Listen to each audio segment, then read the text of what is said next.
Hello, everybody. Thanks for joining us in the franchise time machine. We are finally going to be able to get this all-time great rookie seasons team together and brought into 2023.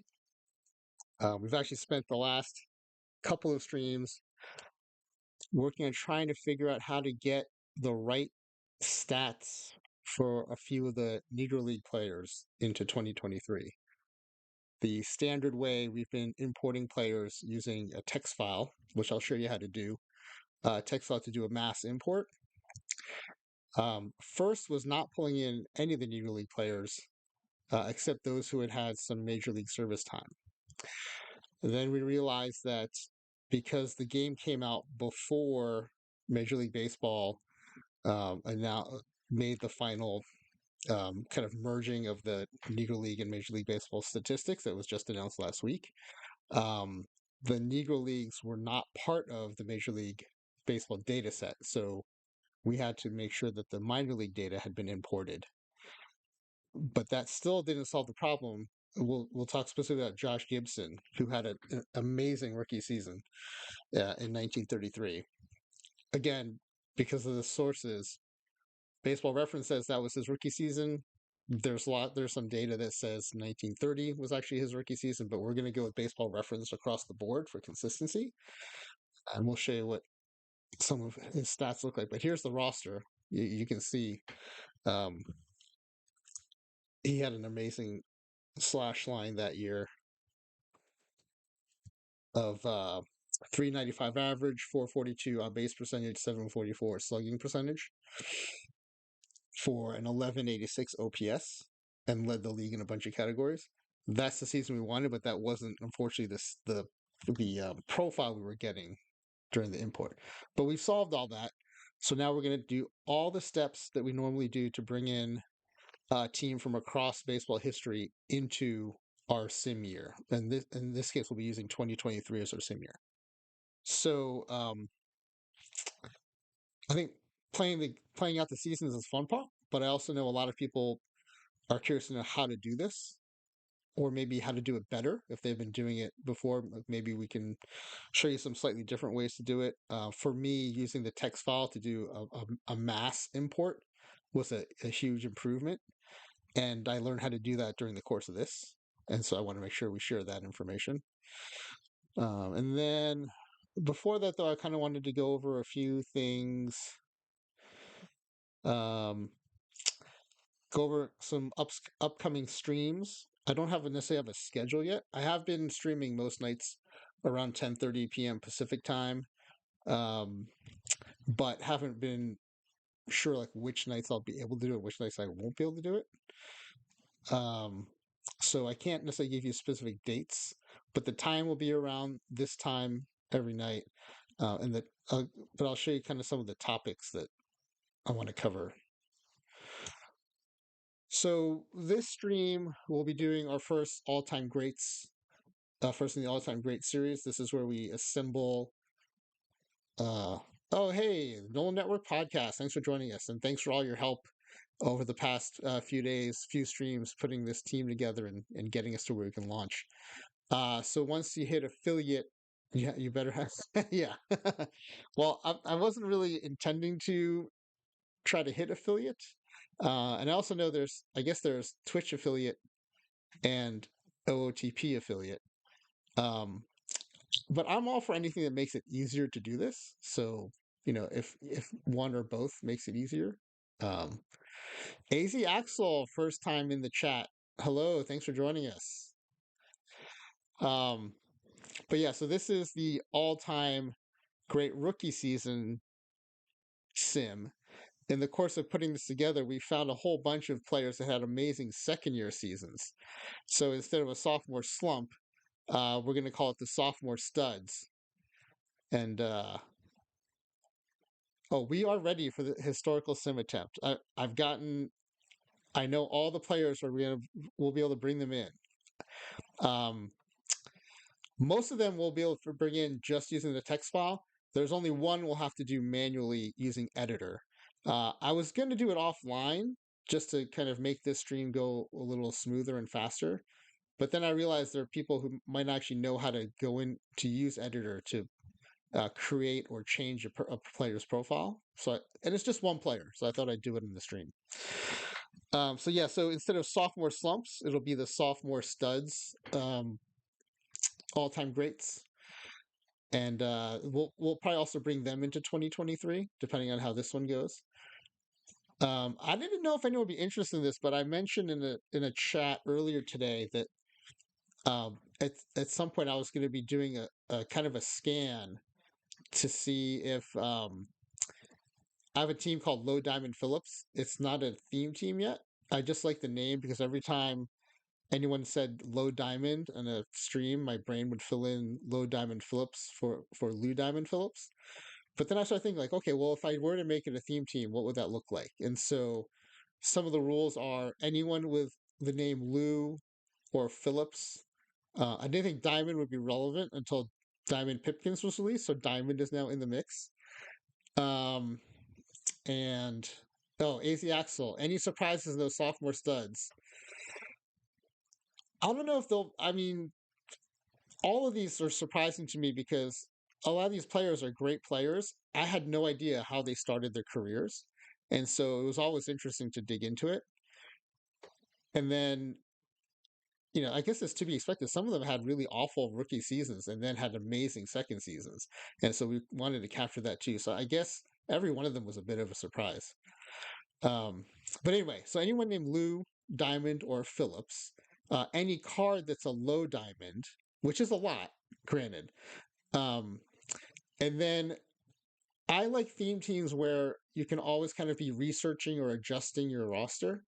So the part I want to research is if I look at every one of Lou Diamond Phillips's movie roles, like his character names, and let each character name make a player eligible,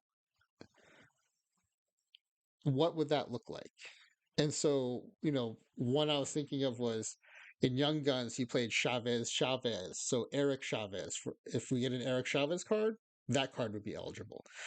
Um, and he might have some roles where he plays someone named John. Well, okay, that will make one person named John eligible. So it won't be like it'll break the theme team and make it like everyone's eligible.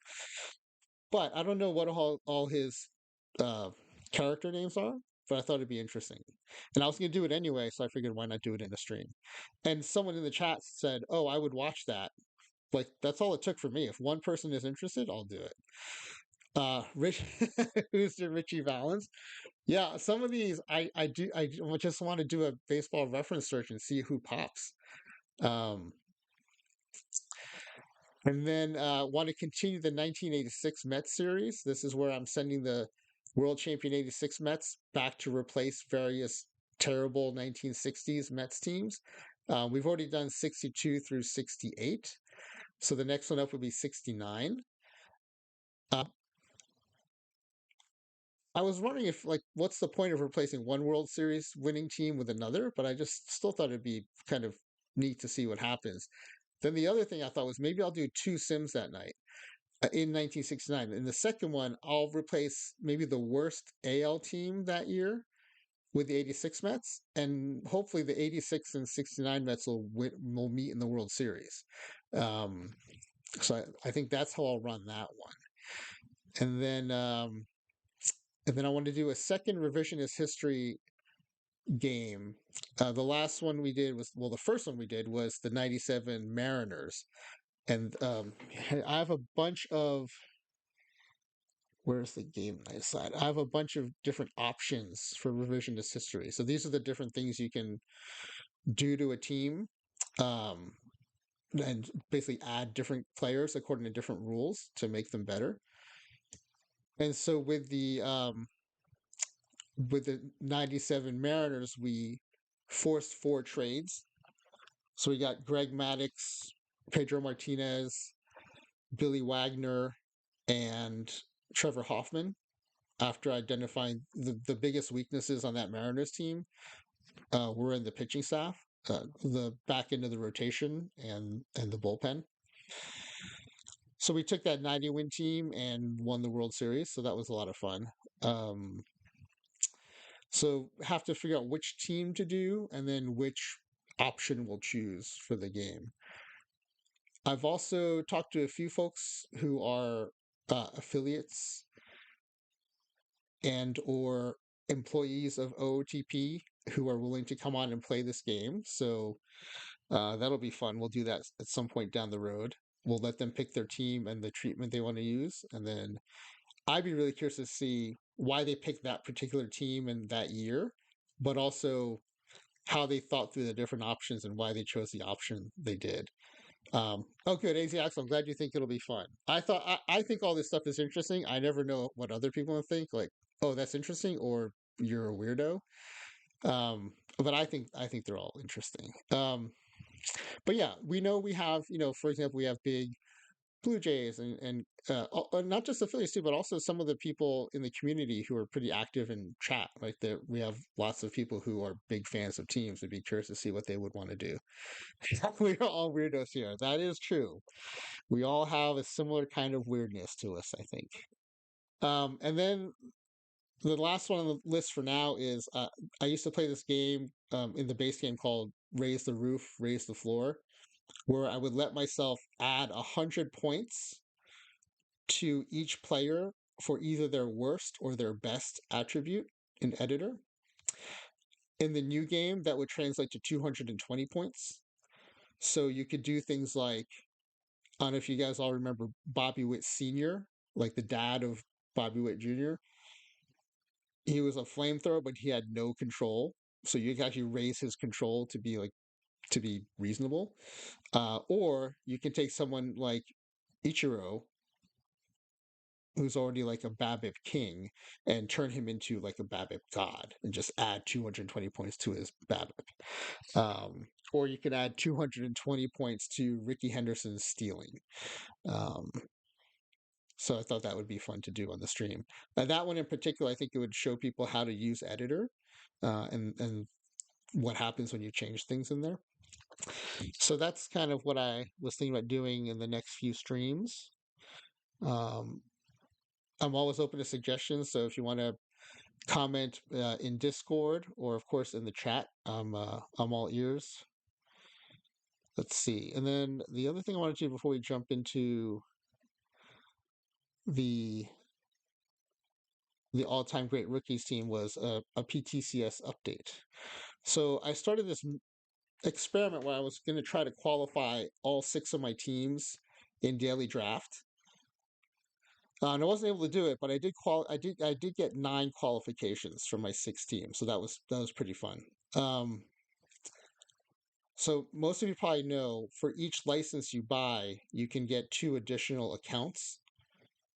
So basically, each time you buy OTP, you can have 3 accounts. And then when I decided I was going to do some streaming of the base game, I bought another license because I wanted to keep it separate from the account I've been using to play Perfect Team. And so I had 6 accounts, and I thought, okay, well, let me try to qualify them in daily draft. Part of it was I was getting frustrated by getting knocked out by all combinator teams in Iron and Bronze. And with daily draft, that's not a problem. So I just started playing a ton of daily draft, and I thought, oh, like, I wonder if I could do this. I started about halfway through week 1 of the current cycle. So, I mean, the numbers weren't close enough that it would have made a difference. I think I still would have ended up with 3, even if I'd done that the full 4 weeks. But despite my complaining about getting knocked out by combinators all the time, I did qualify both teams. I was playing in Iron, both teams I was playing in Bronze, both teams in Silver, and then 3 in Daily Draft. I noticed that what was happening in Iron and Bronze was I was getting most of my PTCS qualifying points by playing live tournaments and doing well or winning those. And then for all the other tournaments, it was basically just a lottery.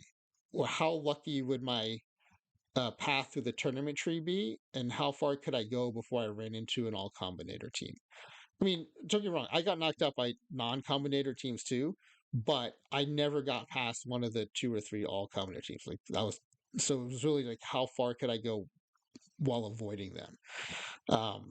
And if you get far enough, like I had a bunch of 5th through 8th place finishes, those points add up, and it was enough for me to finish in the top 128 for all those. And so, in case anyone doesn't know, in the perfect team side of this, hey D Block, how's it going? Thanks for joining us today. Um, as you play perfect team tournaments, if you place high enough, you get a certain amount of points. And then if you're in the top 128 in points at the end of each PTS cycle, which is 4 or 5 weeks, you get invited to play in PTCS tournaments where you get the prizes are special tournament cards. And I really like the change they made, making um, basically a consolation prize where just by playing in PTS now you get a card. And I really liked Spore's explanation, which was it's an acknowledgement of the time and effort it takes to qualify. So I like that they framed it that way instead of just saying like, it's like um, a participation trophy, right? Like it is an acknowledgement of the effort to get in. So um, who was the I forget who the first round card is. Um,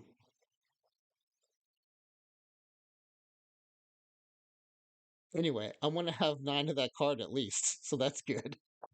I think in daily draft I'll have a fighting chance just because everyone has a fighting chance.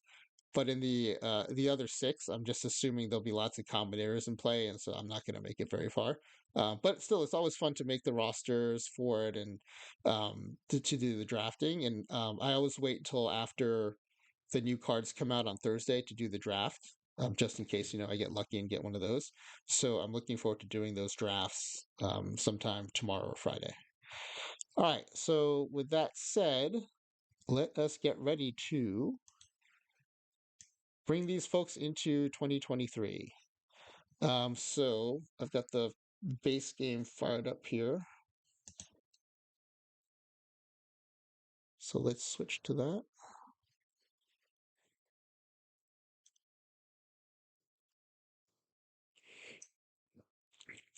I actually was kind of tinkering around with this, but I'm going to start from scratch just so people who want to do this themselves can follow along. So we'll be opening a new game. It's a new historical game because we're bringing in historical players into a historical season. Um, I don't think we could do this in challenge mode, so I always just choose no. Mainly because I want to be in commissioner mode in case I need to change things, and I don't think you can be in challenge mode and commissioner mode. We are going to bring all these great rookies into 2023, so that's modern times 2023. And before, I wasn't importing the complete history just to kind of reduce file sizes and stuff and maybe processing time. But I think to make sure we have every chance to get the Negro League players that we were missing, I'm going to leave everything on, including importing complete history and importing minor leagues. Okay, I do not use historical transactions because otherwise, the during the course of the season, you'll have players added to your roster that you don't necessarily want to have. Um, Same for real historical lines, but we will be importing minor leagues to increase the chances that we'll capture those Negro League player stats. But we will not be expanding the league. All right. The scouting thing doesn't really matter, so we're just gonna hit next step on this. All right, and then it's gonna chew on it for a while. Oh, that was pretty fast. Okay, so we're gonna call this all-time greats ATG experiment number 001 rookies 2023. I think if this goes well, I think it'd be fun to pick other seasons to bring them into. What I'm not sure about is kind of why we would pick a given season, but there are probably some compelling reasons to do that. So I'm going to name it as if we might do this again. So here you can create your manager. I always name myself Mochi Mitsushi. And I make myself Japanese.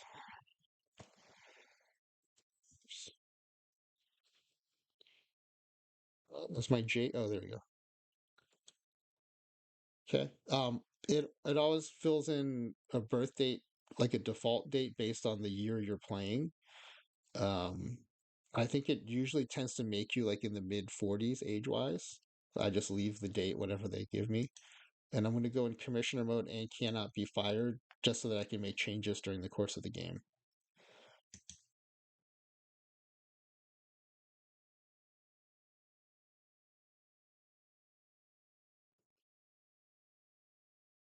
All right. I think this is the part that takes a while. So, um,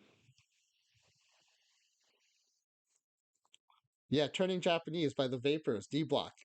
I was just talking to at one of my kids' t-ball softball games that because they all got to pick their walk-up songs and the coach plays them whenever they come up.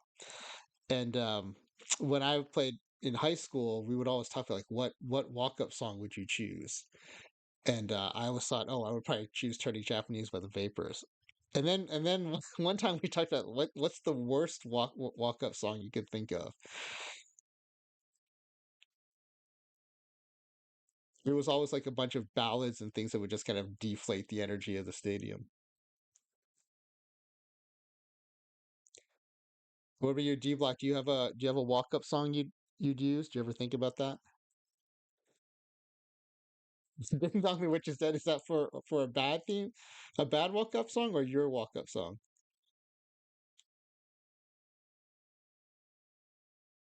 I think the one we landed on as maybe the worst was a bad song. Okay, I think the one we landed on was "Careless Whisper" by Wham because of the saxophone and the kind of general sappiness of it.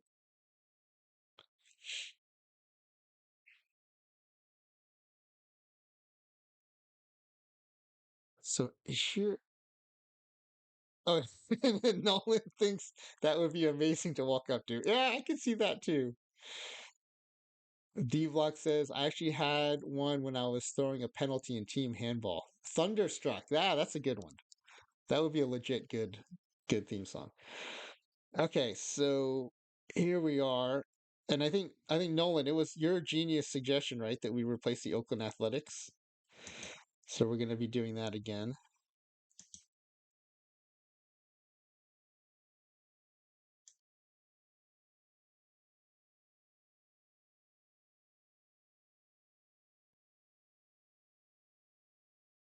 Any other theme song walk up songs like AZ Axel or Nolan? Do you guys ever think about this?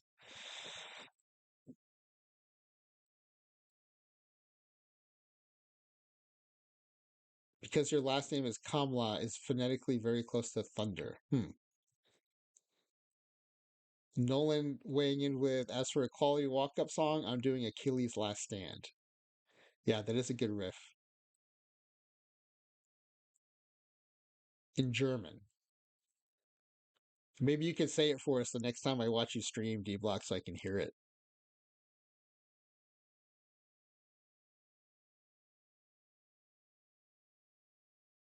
Thunder. Is that the German? Oh, so the German pronunciation of the English word. All right, so here we are. We're in the A's. So the first thing we'll do is we'll go into the game and change the name. So within game settings, there are a bunch of things you can do. Um, so this is where you kind of set up everything in the sim you're about to do. Players, we're gonna disable injuries. We don't want any of our players getting injured, and because we're not bringing a reserve, so turning off injuries lets us not carry a reserve. Uh, and then within league settings, and not just opens up these menus here, but also opens up these pull down or additional headers. So this is one of the only ones where when you click on league settings, not only does it open up these menus down here, but then this an additional list of other menus.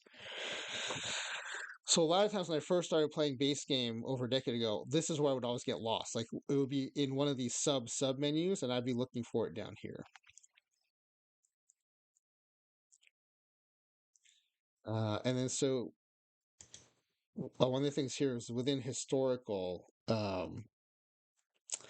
options. Another thing I like to do is to turn off the influence of popularity in the All-Star vote, just because I like to see, which of our players make the All-Star game. And if you don't check that, no one will get in, because what I found is when you time travel players into a season, their popularity goes to zero. Even if it's like Babe Ruth or Hank Aaron, no one knows them when you bring them in. And then I'm also going to turn off pitchers winning the MVP award. This is all just kind of general housekeeping stuff. But the main thing we're going to do is go in and edit the league structure. So here you can see how the leagues and divisions are set up. As long as you don't add or delete a team, it'll preserve the schedule and all the structure of the league. So we're going to be careful not to delete anything. But we are going to change the name. So instead of Oakland, we'll change this to franchise. And we'll change athletics to time machine. Now, there are some fields in the base game. I don't know if you guys have stumbled upon this, but if you don't hit enter when you make the change, it actually won't record the change in the system. And so if you leave and come back, it'll suddenly have reverted back. It happens mostly with names. So, like when I change my manager name, or if you change a player name in the free agent pool, if you don't hit enter, you'll look for the new player you made and won't be able to find them because it will have reverted back to the original player name. And then we're going to refit this franchise time machine, FTM instead of Oakland. Now, this is important because when I set up the text file for the batch import, I set the destination team as FTM for franchise time machine. So if we left it as Oakland, our players wouldn't import correctly. Hey, Brent, thanks for joining us. We're putting together a team of the best rookie seasons in history and sending them to 2023 to replace the Oakland Athletics. All right, so now that that's done, it's ready to take our team, but we're going to want to clear out the roster first. So under GM and manager actions, we'll go to team roster and just do a mass delete.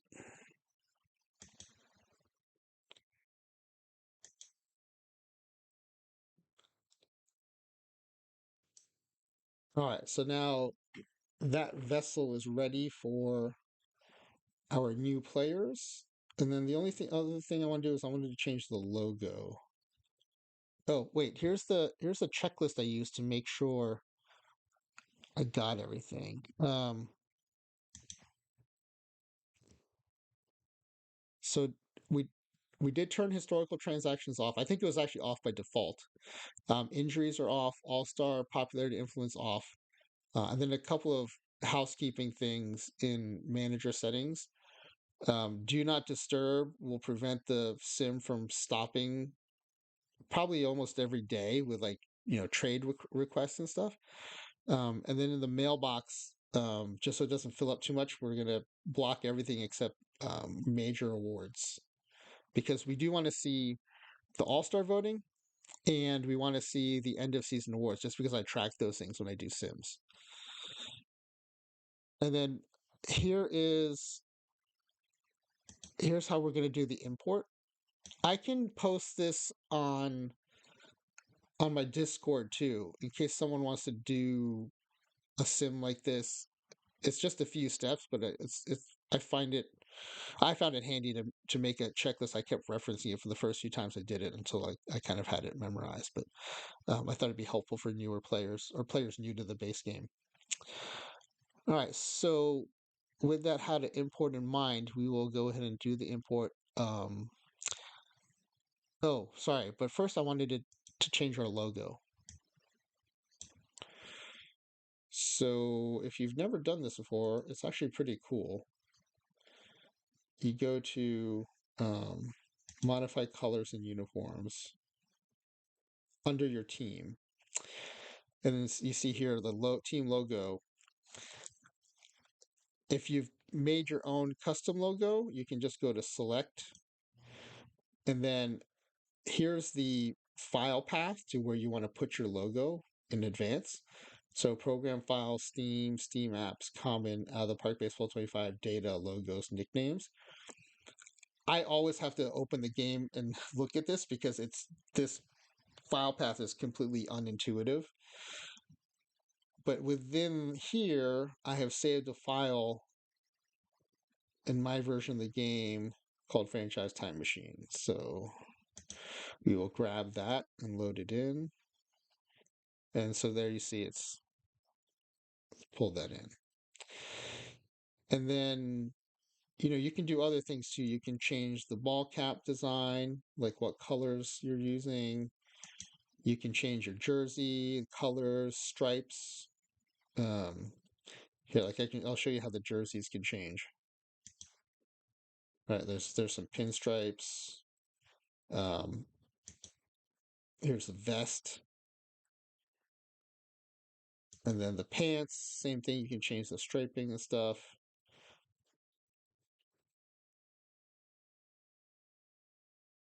And then you can do home and away. But for now, we're just going to change the logo so it changes in the game. So you can see here we're back in the game and the logo's changed. Um, and then let's change those manager settings. Under manager options, I'm going to put on do not disturb. And then, and so here you can see it's set up so the human manager makes all these decisions. The one downside, and I am going to post in the forums to ask if this can be, if there's a way around this. Even though it's set for a human manager controlling all this stuff, if you put it on do not disturb, you can see here in the fine print, it says, if you enable do not disturb, the AI will handle your team and you will not be interrupted during autoplay. But what that means is, it goes on to say, the AI will ignore trade offers but make necessary transactions. It will also set lineups, depth charts, pitching staff. And so, I'm having to make a trade off between wanting to get the sim done in a reasonable amount of time, but then giving up control of the lineups. In a sim like this, I'm less worried about it because there's no historic kind of platoons or lineup that I care about. But in the series where I'm sending the 86 Mets back in time, it is kind of annoying that because I'm in do not disturb mode, the AI keeps doing things like benching Rafael Santana for Kevin Mitchell, or instead of playing George Foster in left field and platooning Mookie Wilson and Lenny Dykstra in center field, it benches Foster and plays Mookie in left and Dykstra in center. Um, the other thing it does is it, instead of the Wally Backman Tim Tuffle platoon, it just plays Backman all the time. Um, which are all like reasonable things, especially given the the attributes the players have based on their 1986 stats. But it's a little like too far away from what I want the sim to do, which is like be more true to the 86 Mets. So I'm hoping to find a way where I can maintain this human control, especially of the lineups, while still in do not disturb mode. But given what it says here in the fine print, I don't necessarily know if that's possible. And then I'm going to change the mail so I get the all-star notifications. I don't necessarily know what changes will enable that. So I just take all the news from the entire world and I shut off the stuff that I know I don't care about. So, which is most of it. I leave major awards and I leave general league news. Okay, so now we can do the import. So all the importing or creating of players happens in the free agent screen. So you go to sign a free agent, and this is where we're going to do these steps, right? So we've already prepared the destination. We've emptied out the roster. The three-letter abbreviation is what we want. You don't have to change it. You just have to. Then you would have to change it in your text file, and then go to the free agent page, which is what we just did, and then we'll do actions, import historical players. Historical database is the one we're pulling from. That's where all the players in the base game sit, and then we'll enter the historical player IDs. Now, I'll show you in a minute. The screen is set up so you can either type them in one at a time, the player ID and the year, or you can do a text file. And so we've opted to do a text file, which I'll open up and show you. It's very simple. It's It's very simple until you get to the issue of Negro League players, but we'll talk about that in a second. So here's what that looks like. Um, the player IDs are always the first five letters of the last name, or however many letters they have in the last name, the first two letters of the first name, and then a number. The default is 01 for the first player with that letter combination, and then it goes up from there 02, 03. And then after the comma is the year of the stats that you want. So in this case, we want um, Josh Gibson's 1933 stats. And then after the next comma, you put the team designation. If you can skip the last part, it'll then the players will just go into the free agent pool. Dumping them into the free agent pool is what you want to do if you just want to create like a league and bring in a bunch of historical players, and then like have let every team have access to them instead of assigning them to teams. All right, so we're gonna that's what we're gonna feed into the game. So and then here's the steps again. So let's go ahead and do it.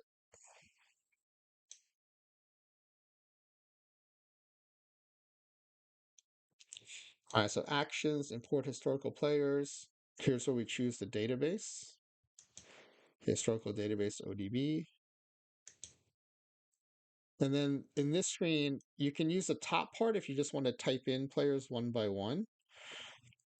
We are going to leave include players in minor league database checked because we think after several trial and error sims that the several of the Negro League player stats are in the minor league database because until this year they were not part of the major league database. We're going to use this version here, which is click here to select file. And where did all my files go?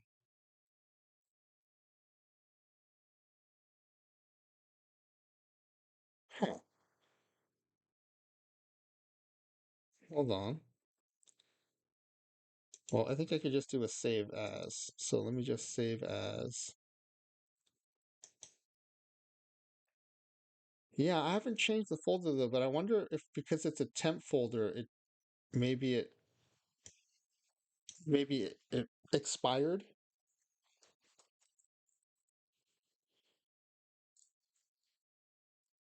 Okay, so I'm just saving the notepad again as all ATG all time great rookie roster.txt. So now hopefully that'll show up. I might have to back out of it and go back in. Yeah, there we go. Okay. All right, and then you just hit import players. Now there are 26 players on that in that text file. So a quick check will be if it says 26 players have been imported.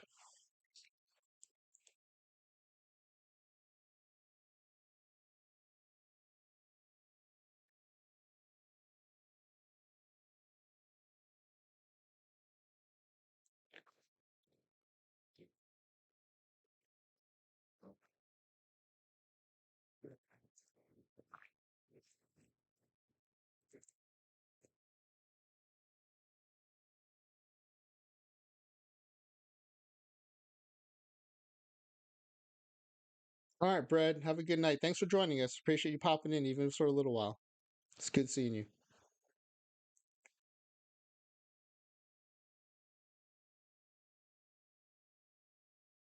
All right, so 26 players were imported. Before we were seeing 24, but now that we've added the minor league database, we're getting everybody. Um, but as you'll see, we've been having problems with Josh Gibson importing incorrectly. So let's go to our roster and see what it looks like.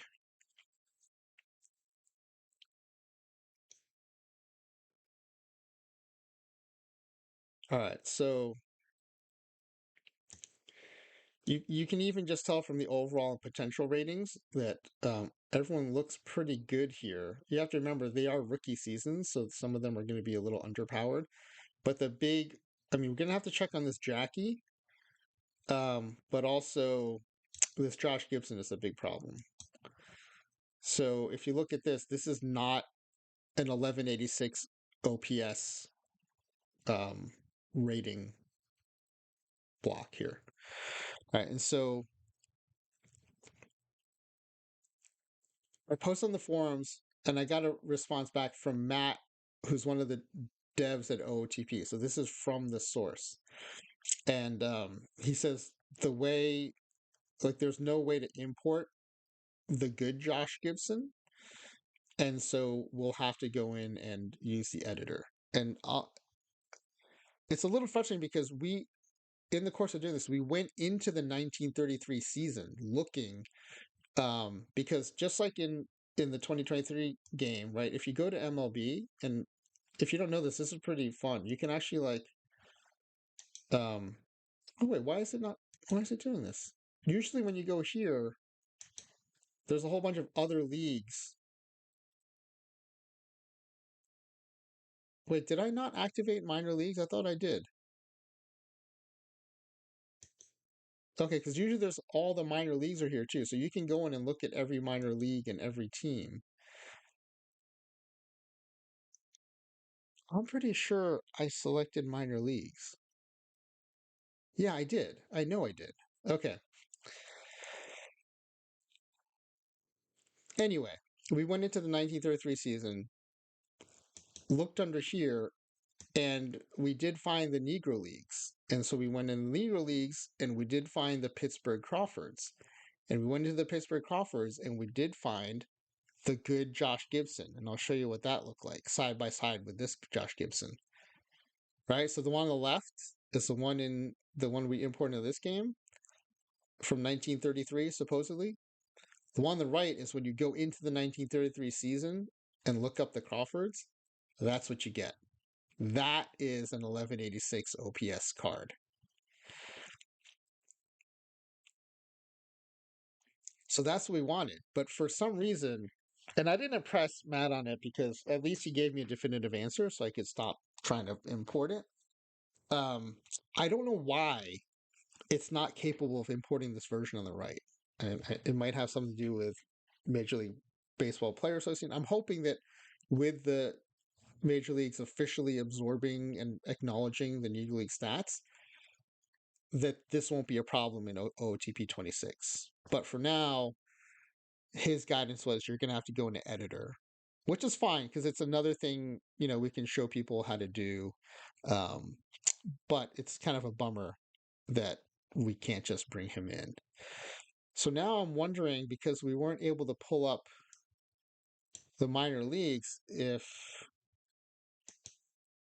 some of the other players might be sure. Because once we add the minor leagues, it also corrected Bill Foster. Bill Foster had a similarly weak card when we imported, but then was super strong once we included the minors. So let me just make sure we have the good Bill Foster too.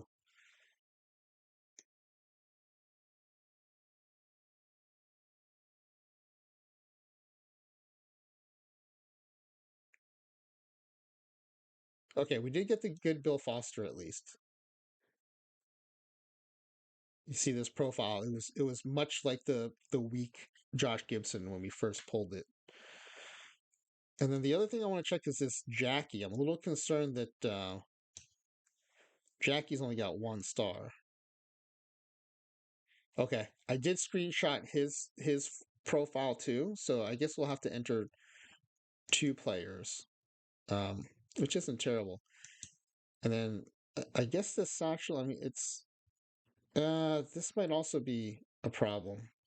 I don't think I screenshotted him though, so we might have to go with an underpowered satchel, but at least we'll get Jackie and Josh Gibson powered up. So yeah, so we'll start with Josh Gibson. So if you click on any player, if you're not in franchise mode, you just go to editor and you'll get to see this is what's behind the player. So this first screen is just kind of biographical information, height, weight, date of birth, things like that, but also the injury settings on the right. Since injuries are off, I'm not going to worry too much about that. And then there's nothing in here that's other than injuries that's too relevant to the game. So we'll just go right to batting. And so this is where you set all your batting and your fielding ratings on the right. And then the other page is pitching ratings, but he won't be a two-way player, and so we won't be touching this. So this even non-pitchers have some pitching ratings, but we're not gonna bother about making those match what's in the 1933 Pittsburgh Crawfords, but we are going to make this page match up. So it might be a little tedious if you already know how to use editor, but I'm going to do this in the stream. So basically, I'm just going to open up a screenshot of his ratings, and I'm just going to start typing them in. So the two columns on the left are his current VL and VR, and the column on the far right is his potential.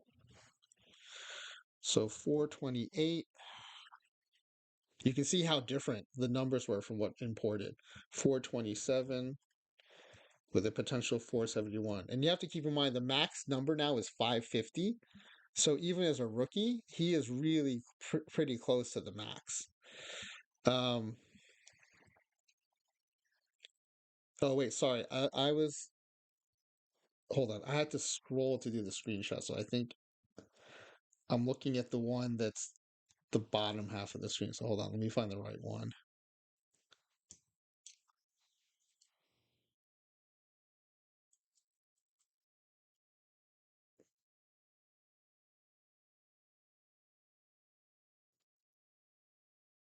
Okay, here we go. Yeah. Sorry, in order to get the whole thing, I had to screenshot it twice.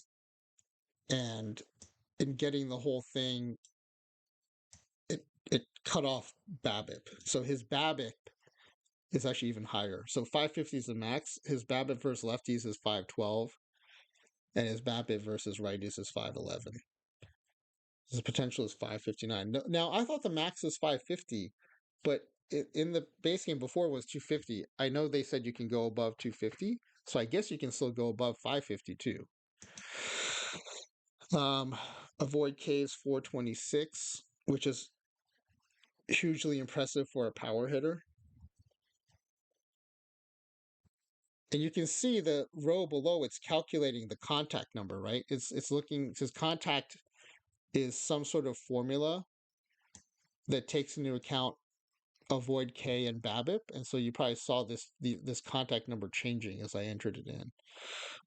Gap power 428 VL, 427 VR, and then 471 potential.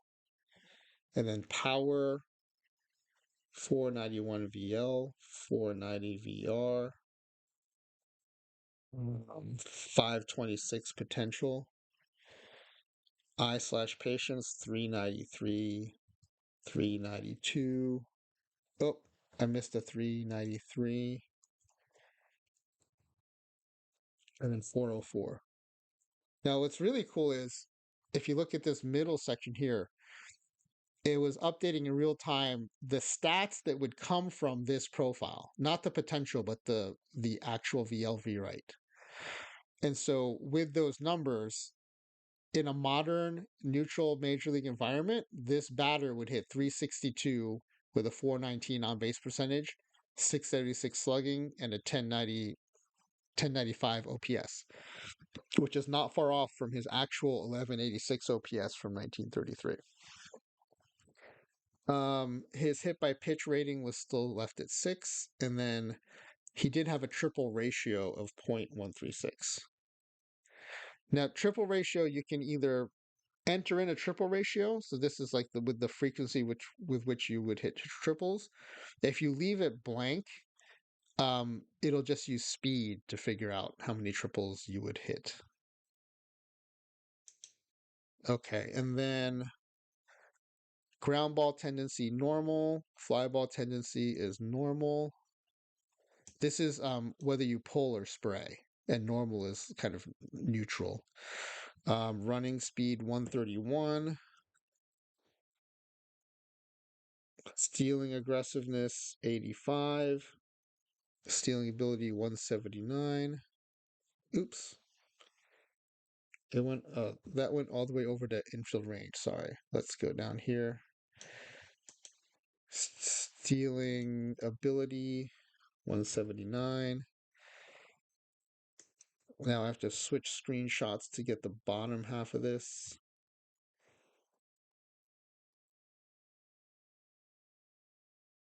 Uh, base running skills 119.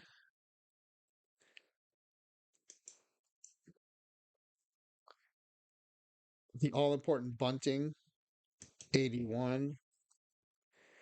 And bunt for a hit 16. Okay, and then his defensive ratings infield range 108, outfield range 110. It's really great that they not just qualified him in a bunch of positions, but they maxed out his ratings by giving him lots of experience in these positions too. So infield error 115, outfield error 119, infield arm 136, outfield arm 129, turn double plays 76, stays the same. Catcher blocking 119, catcher framing 119, catcher arm 119. Okay, and then I talked about this in the previous stream, but the way OOTP calculates what your fielding rating is a combination of your defensive ratings for the relevant position and then your experience at that position. So, and the max is 200. So they gave him a catcher experience of 200. You'll see the rating jump up to 110. So first base with experience of 25, he's rated as a 20. What they gave him in 1930 was 160. So you can see his rating jumped up to 126. No second base, third base 200. Oops. 200 for third base is very generous. Also left field 200, right field 200. So they did everything possible to give him pretty strong fielding profile given his ratings. So it makes him even more playable in our sim. Okay, so we're not going to worry about anything else. So I think we're good to go. Now, one thing you'll notice is if you do a season sim and you want to import or create players, um, yeah, you can see his ratings already jumped up. If you're playing if you're leaving scouting on, this won't update until your player scouted again. And so you'll think it didn't go through, but as long as you check to see that the numbers persist when you go back to the screen, they've been saved in the system. So don't worry about it if the profile hasn't changed when you have scouting on. So now this matches the sweet profile we wanted for the 1933 Josh Gibson. So now we have the right Josh Gibson. One thing I was hoping to find was a way to export this new profile so that we don't have to create it every time we want to import 1933 Josh Gibson. I had not heard back yet in the forum whether there's a way to do that or not. So, if anyone in the chat happens to know, that'd be great. But as of now, he's in this sim. I don't know a way to get him out of the sim so that we can just like import him again the next time we want to do it. I also screenshotted Jackie's the good Jackie data so we can update him too. So Josh Gibson is now updated.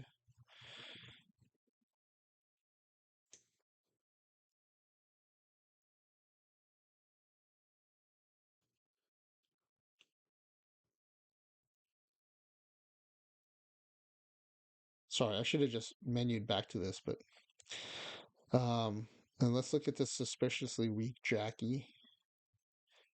Go in editor, and then I screenshotted his profile too. So let's just pull that up. I know you're not seeing the Jackie screenshot, but I just for simplicity, I'm just gonna do it while just showing you the. showing you the editor's page. Okay, so here's the good Jackie. Mm.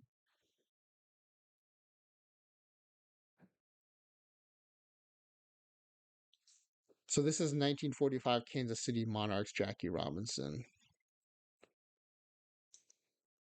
All right, you'll see.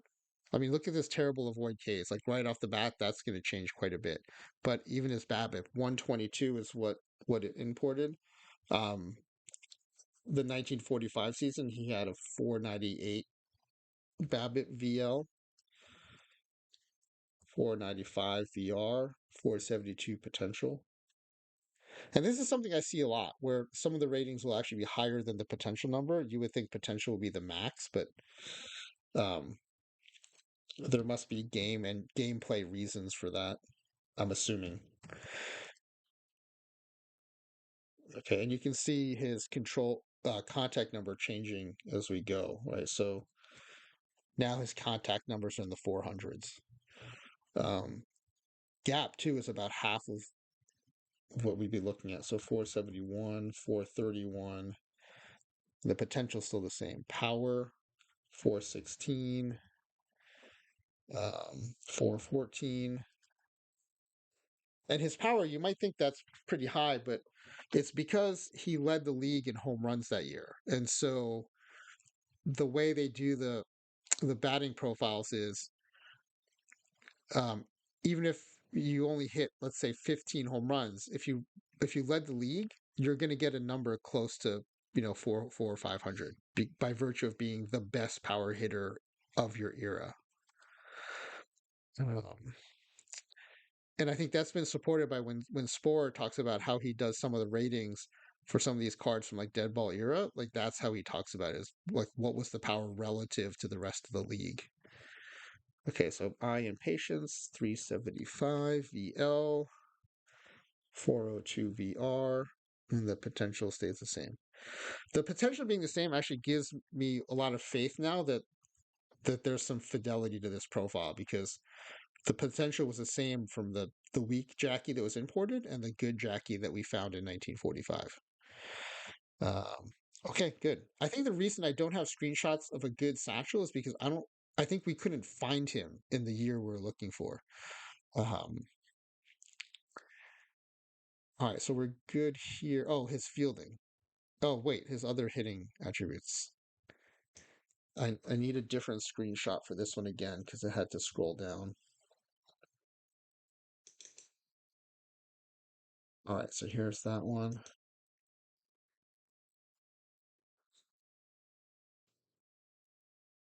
Again, it'll be a bummer if we have to do this every time. I really hope there's a way to export these.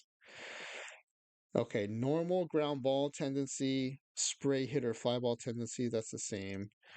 Running speed 108, stealing aggressive 110, stealing ability 133, base running skills 96, sacrifice bunting 48, bunt for a hit 13. I was a little surprised that his bunt for hit was so low. I just assumed that he would have been better at that given how fast and athletic he was. But um, outfield range 3, outfield error 9, outfield arm 17. So with this profile, even if you max out his experience in the outfield, I mean, he's not going to do much. And then I thought this was interesting. They, instead of an experience of 200, they only gave him experience of 100 here. So his one position, he's actually pretty weak. He's a 56 shortstop. Um, but I mean, it is what it is. So we're gonna roll with it. All right, now you see his profile is much more what we would have hoped for.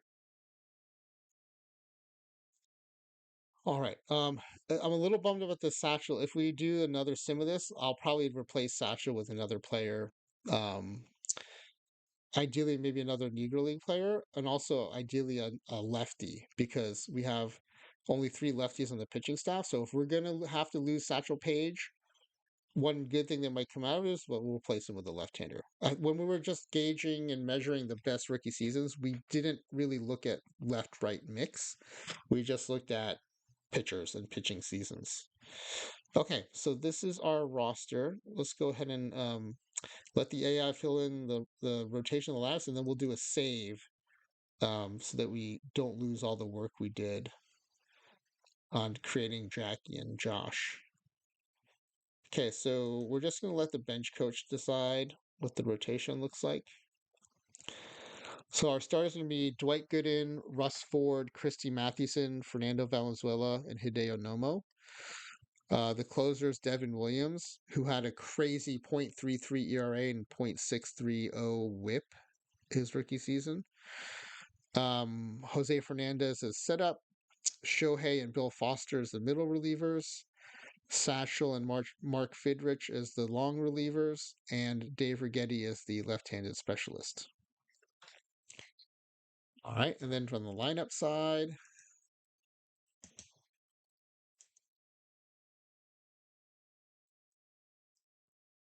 so initially, I thought a Trout Lynn platoon in center might be good, but what the AI has chosen to do is instead is to DH Fred Lynn and start Mike Trout in center.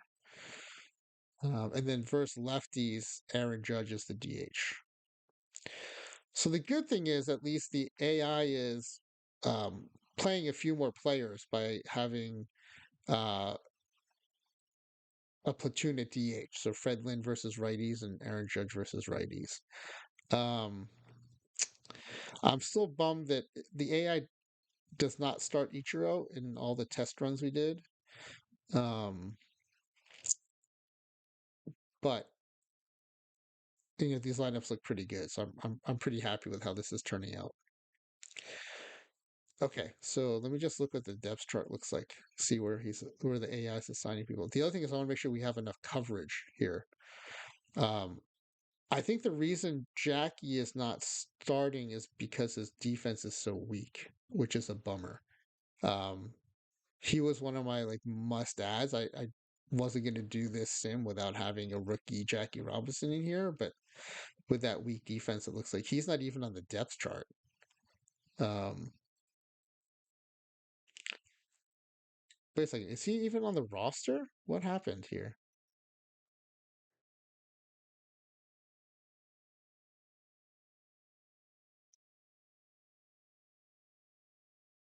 Oh, they moved him to second base.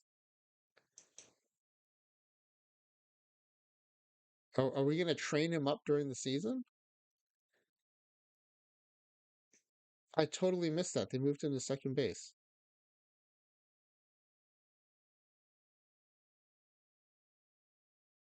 Oh,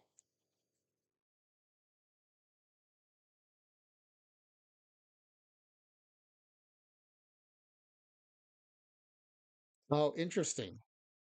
Okay. Because during our roster build, right? Let me pull up that roster.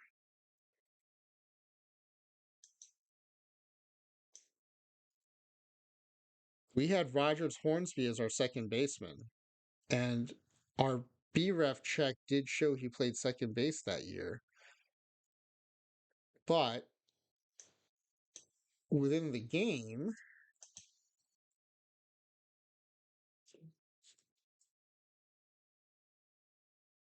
when I click on Hornsby, he doesn't have second base listed. That's a bit of a bummer. Okay, so now we're gonna have a training on the job Jackie playing second. So we'll see what that does to our results. But other than that, I'm pretty happy that with how this turned out. I was really concerned that um, depth would be a problem because so many of these players just played one position. So we're not super deep anywhere, and our backup second baseman is our backup catcher, and our starting second baseman is learning second base on the job. But I mean, other than that, at least we have depth now in all the other positions. That's that was something I was worried about. Okay. So I think we're at a place where we can do a save and then start the sim.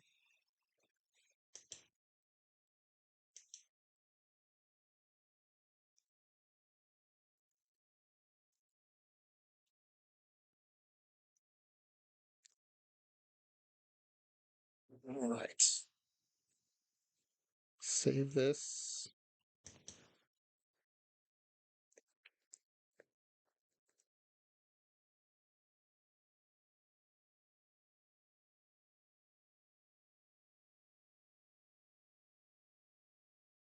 I might actually go ahead and create a backup too.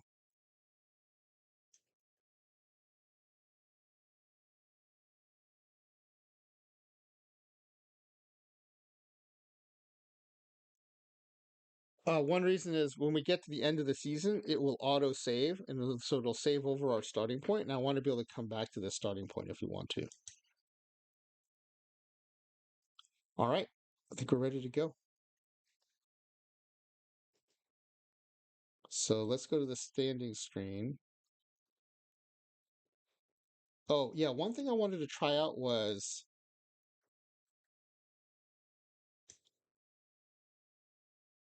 um,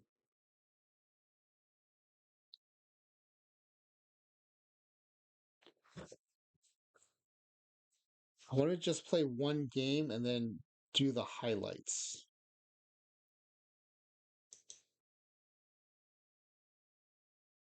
which I've never done in base game. In fact, I learned how to do highlights by watching streamers in Perfect Team.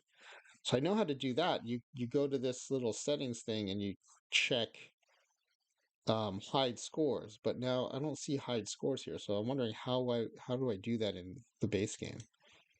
Um, if anyone's still in chat and happens to know, please let me know. But I want to try to hide scores and then do the highlights.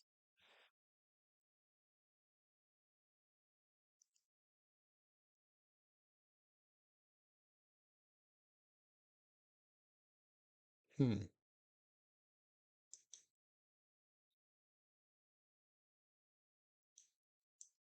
Well, do we even have a game today? Let me check the.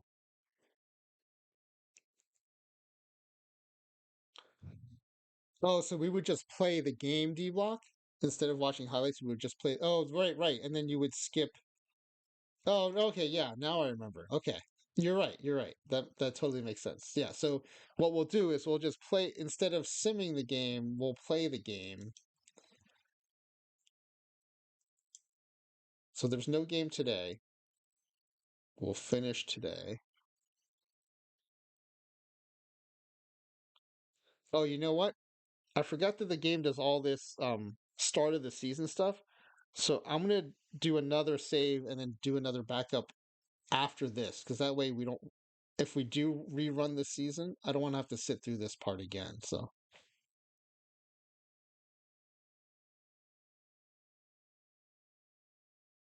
yeah, so let's do the save and backup now. Save game. Sorry, thanks for bearing with me. This part's once we kind of iron out the kinks, it'll be easy to do this when we do future sims. And I will do another backup now.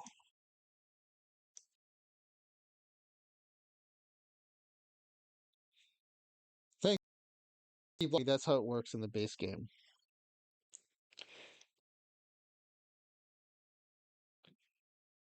All right, so today's schedule, we have a game against Los Angeles, so we are going to play the game.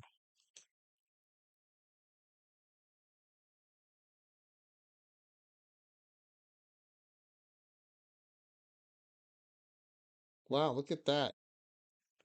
Shohei's so good, he's tied with our Ted Williams. Other than that, the franchise time machine team of all time rookies has the edge in every lineup spot.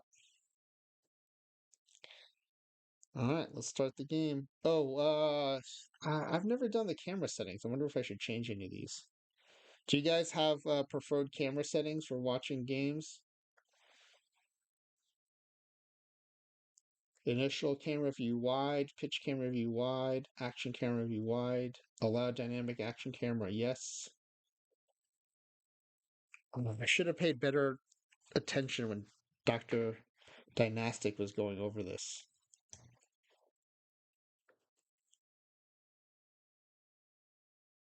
Imagine a weekly PT trainer with 128 and a best of 9 series, and everyone has to call every pitch. I don't think they have enough OTP streamers to manage that without everyone losing their voices. All right, we're just going to go with it and see what happens. You use standard. I think we can change it during the game too. So, all right, maybe the first time through the lineup, we'll go batter by batter. Um, actually, the other team's batting. Should we just skip the half inning, or do we want to watch Dwight Gooden strike out some people? Let's watch Dwight Gooden strike out some people.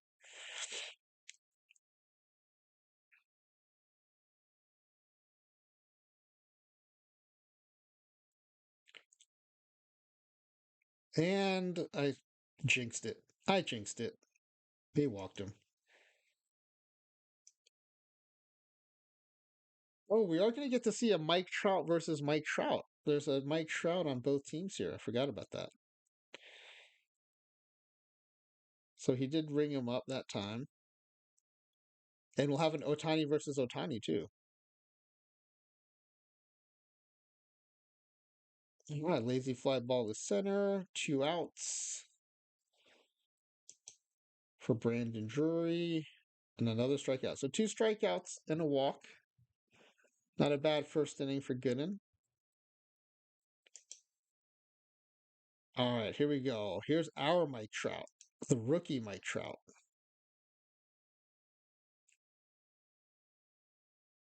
And a base hits left.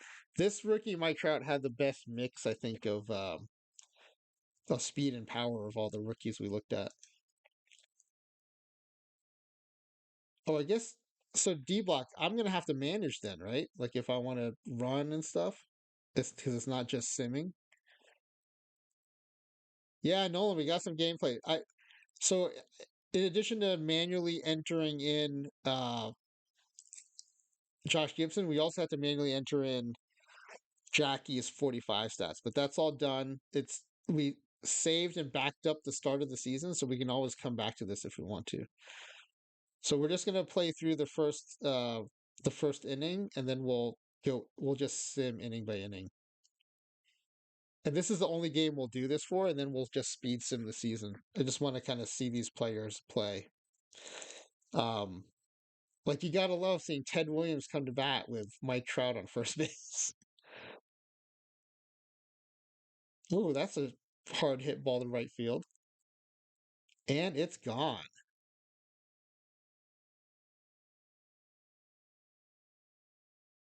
He was always my favorite historic hitter, so I'm really happy to see that. 453-foot home run by Ted Williams. And Rudy York, a rookie Tigers catcher, so Spore would like this. But maybe not that weak ground out to third. So 2 outs for here's our Josh Gibson.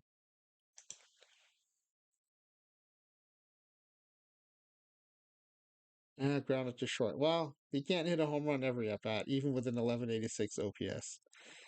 Look at him hustle off the field though. Full sprint. All right, so let's just simulate half innings when they're batting. Still no hitter. Oh, I just jinxed it. All right, Dick Allen. Oh, that might be trouble. Nope. All right, here's our rookie Pujols.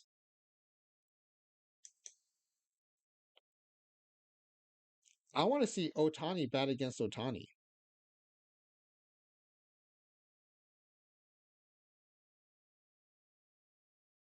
And Ryan Braun.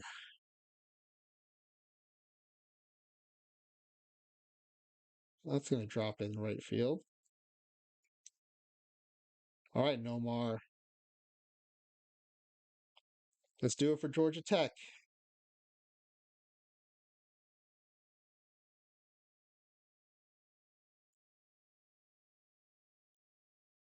Does anyone in the chat happen to know if Nomar and Mia Hamm are still married?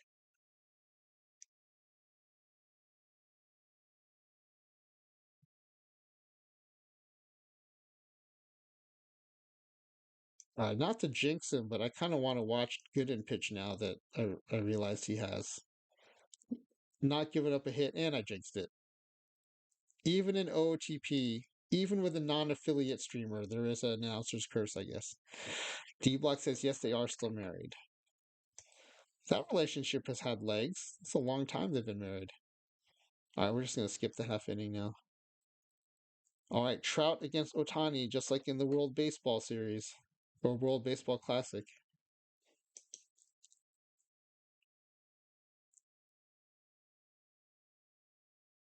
And a lazy fly ball left.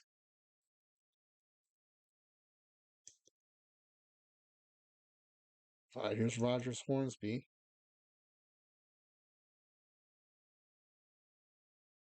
It's great seeing this mix of names come through the lineup. It has like such a Field of Dreams vibe to it. And Ted Williams with Rogers Hornsby on first.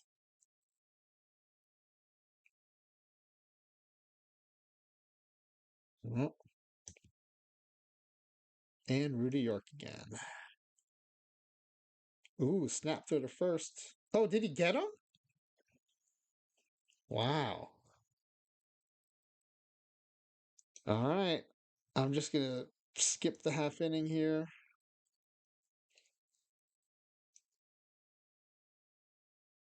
Gooden still got the shutout.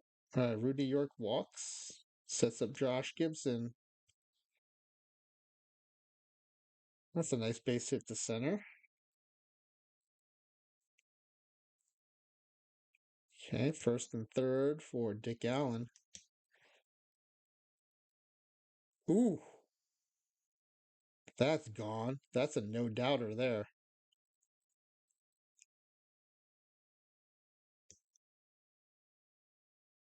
And Pujols. 3 runs in and still no out.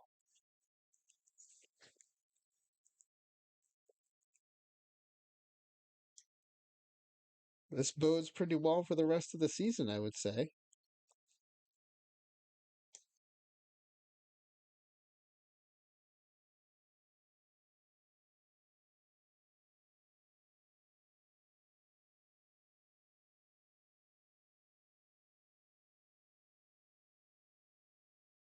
Let's do another half inning.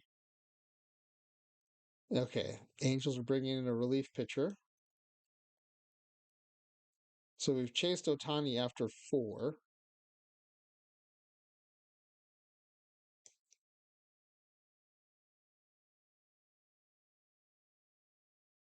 Hornsby goes down swinging, brings up Ted Williams. And a weak ground out to first. All right, 5-0. Let's do the half inning. Gooden still pitching a shutout.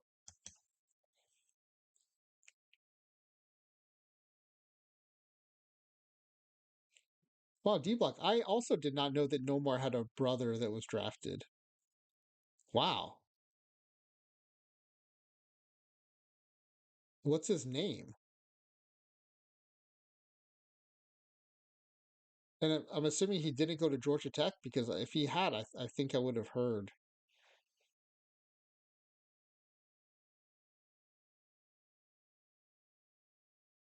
Michael, huh? Yeah, I never heard of Michael Garcia Parra.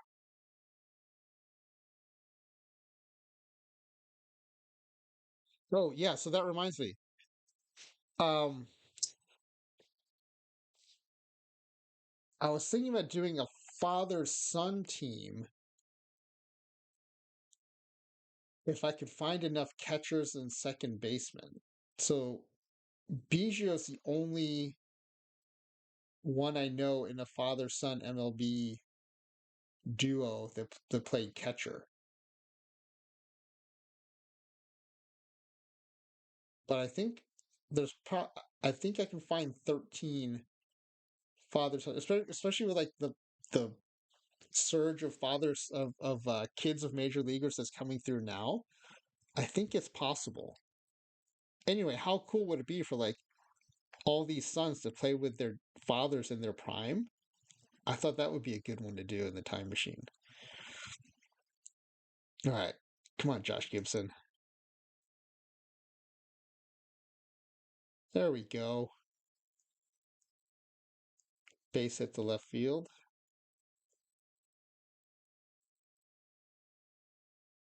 And he got two bases out of that for Dick Allen. That's going to drop. Let's see if Gibson can score. Maybe the whole. Oh, that's my favorite kind of error in the game where they just flip it behind them after they pick it up.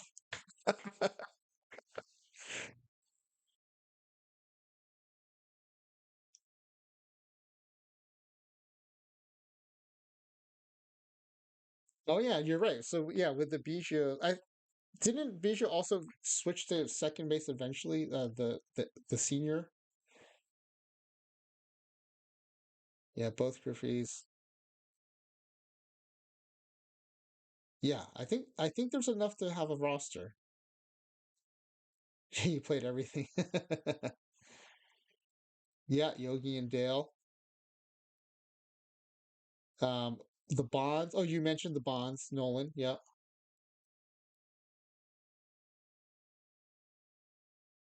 yeah. I think this could be fun. I'm thinking about putting that into the mix.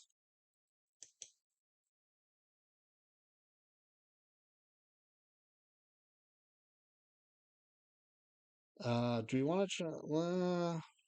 There's only one out. Let's hold them. That was pretty shallow too. Oh, Nolan, I haven't thought about the grandparent route. That could be fun too. Yeah, and then were the did the Alus have a father son?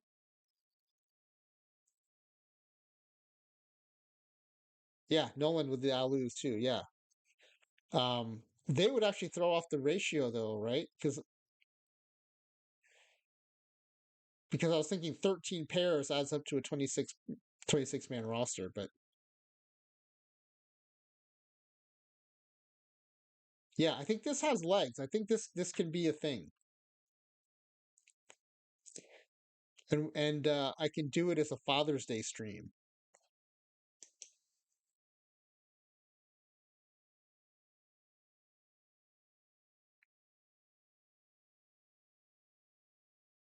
So probably use some pictures. Oh yeah, that's a good point. Yeah, I don't think there are a ton of those.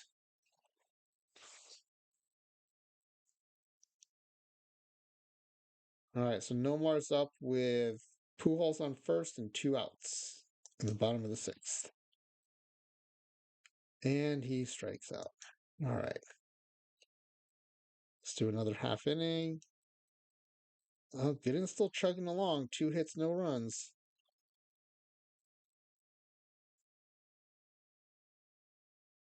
Oh, the lighters. Yeah.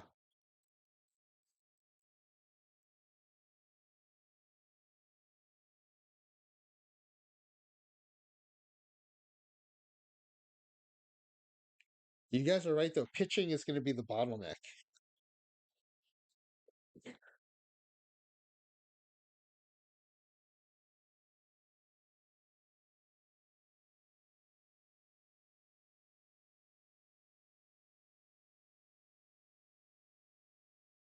Because with brothers, most of them, were their primes overlapped quite a bit. I think it would be so cool to have father sons playing because their primes are so far apart.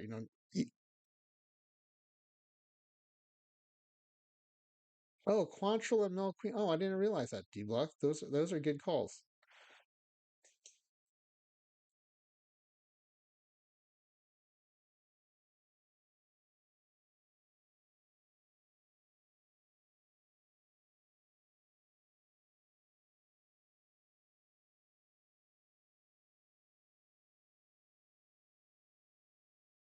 I should be jotting this down because I don't know if it's gonna save the chat or not.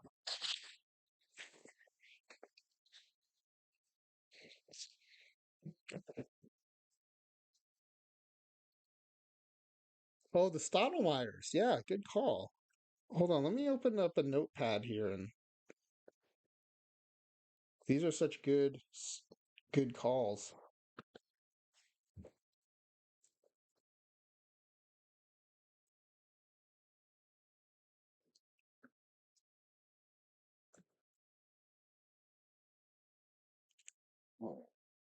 Well, I didn't realize the Segis were father son.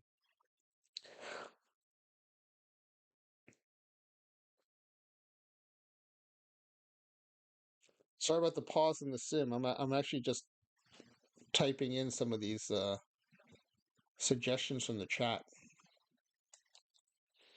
You guys are making my job easy.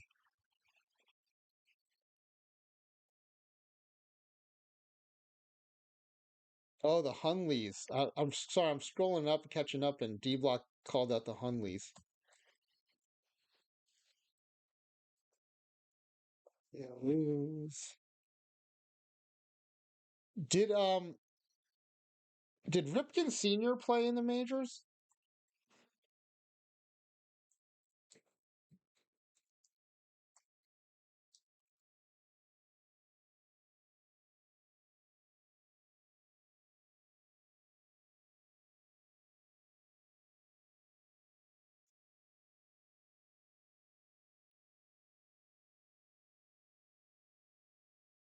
Okay, so we can do the Chiants, the Ripkins.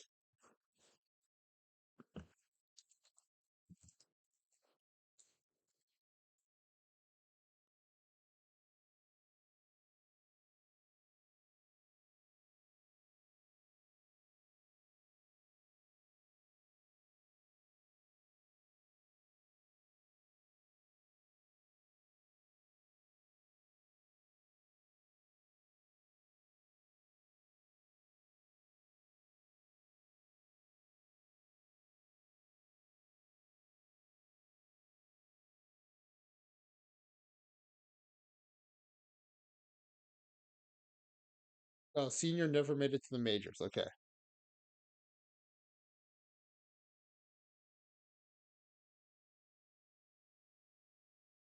Yeah, this is good. This could be. It might be tight on pitching. We also might have to cut some good hitters to make room for pitchers. But yeah, I think it's enough for me to dig into more to see if I can find a full roster. Uh, yeah, this is great. Thanks everybody. All right, let's get back to the game here. Josh Gibson in the bottom of the eighth.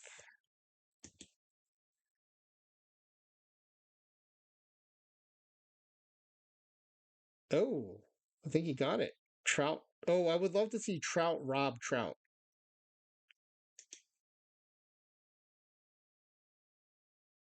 The other thing is, has anyone? I don't.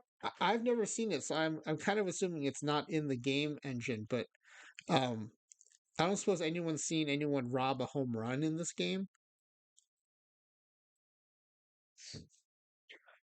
Yeah, no, I think you're right. The rotation might not be strong, but I mean, frankly, too, it's just more a matter of like the fun in seeing them all play together. So even if they don't win a bunch of games, it'll be fun to put them out there every day.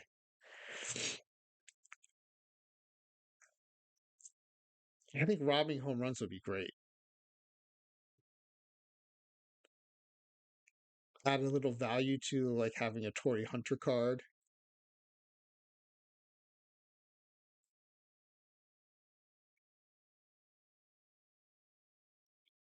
Right, because it's simming home run length, so you would think you could sim balls that are, I guess, eligible for being snagged, and then based on the fielding rating, or you can even have like a home run stealing rating. I mean, if the hidden ball trick is in the game, you would think they could put robbing home runs in the game.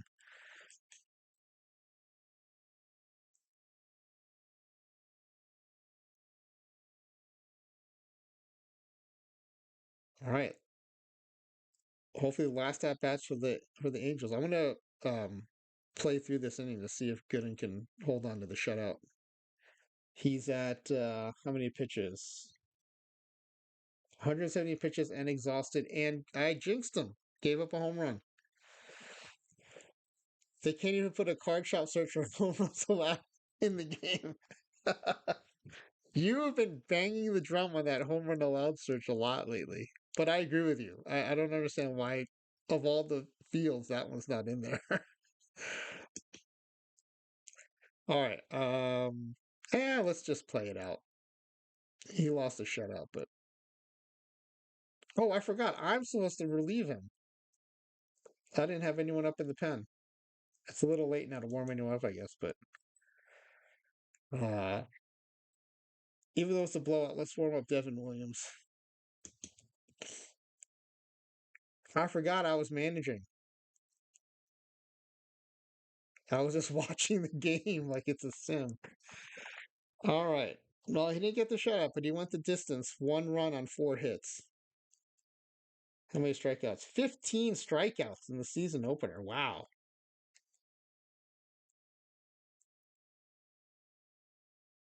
Oh, that's only 2 outs. That's probably another jinx. All right. It might be time for a mound visit and bring in Devin Williams.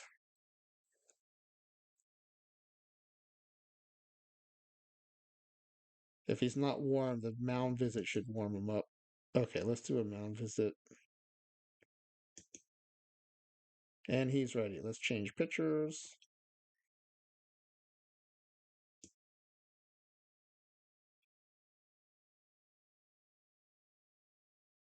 All right, Mr. .630 whip.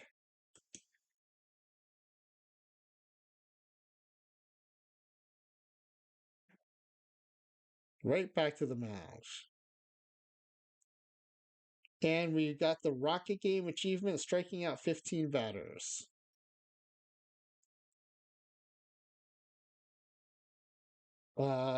He was at 117, I think, when he gave up the home run. So he might have hit 120.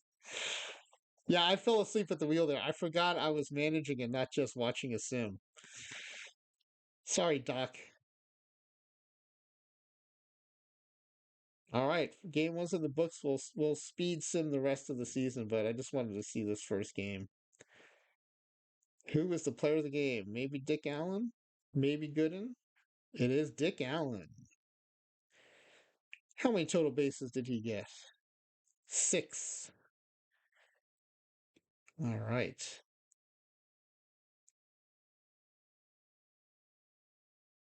Nolan says it's okay. I'm sure the 20-year-old Doc will find his cure. Hopefully, not the cure he found in real life. Rocket game. 15 strikeouts against the Angels. Yeah, 128 pitches. I did run him out there for a while. All right, so let's go to the standings and we'll speed simming this. And oh, any guesses on win total? As a reference point, I think last time with the weak Jackie and weak Josh, we hit 134 wins. Somewhere Nolan Ryan says that's cute. 128 pitches. Yeah, different eras, different pitch totals. That's for sure.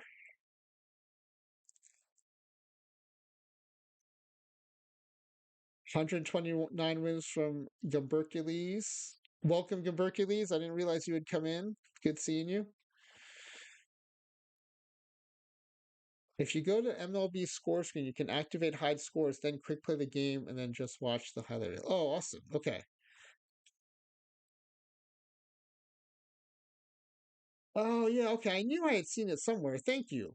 Maybe we'll do that if we get to the World Series. There it is. I knew I had seen it somewhere in the base game. Yep. Thanks, D Block. Appreciate it. Nolan's in with 123. Berkeley's is 129. I mean, I was shocked that that team won 134 or whatever it was in that sim, but I'm I'm going to say they can hit 130 again.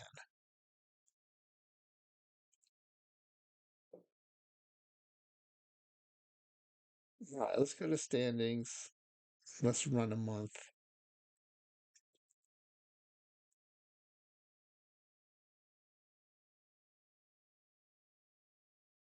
Oh, why did it stop? Oh, because that was the end of, wait, what? Yeah, okay. Sorry. Yeah. Now let's do a month.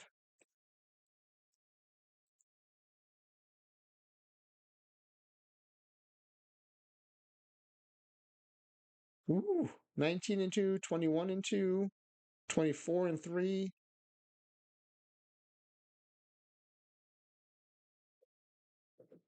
Going streaking. 11 consecutive 11, not games, hits. 11 consecutive hits by Mike Trout. 12 consecutive on base by Mike Trout. Not games with hits, 11 consecutive hits. 12-game winning streak. Fernando gets Rookie of the Month. Fernando gets Pitcher of the Month. Mike Trout gets Batter of the Month. Mike Trout gets Player of the Week. And another 9-game winning streak. So we are 26 and 3. But check this out. A unchanged Seattle Mariners team is 22 and 6. So we're 26 and 3 with almost a 900 win percentage, and we're only 3.5 games ahead. Way to go, Mariners.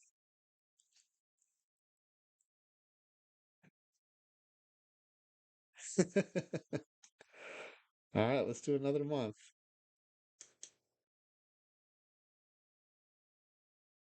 Trout's hitting 440 right now.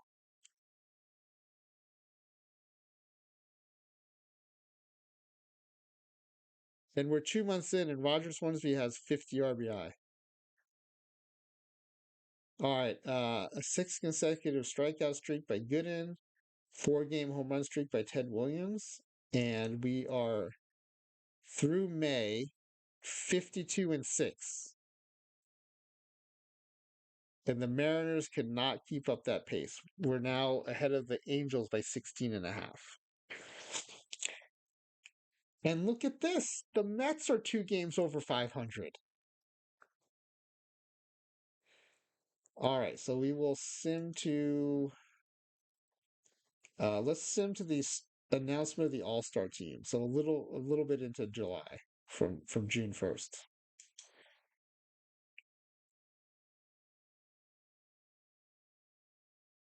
62 and 9.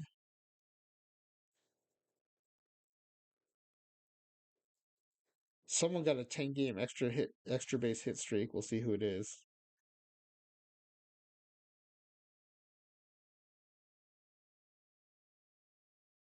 I think when we hit 72 games, we might have been ahead of the Golden State Warriors record.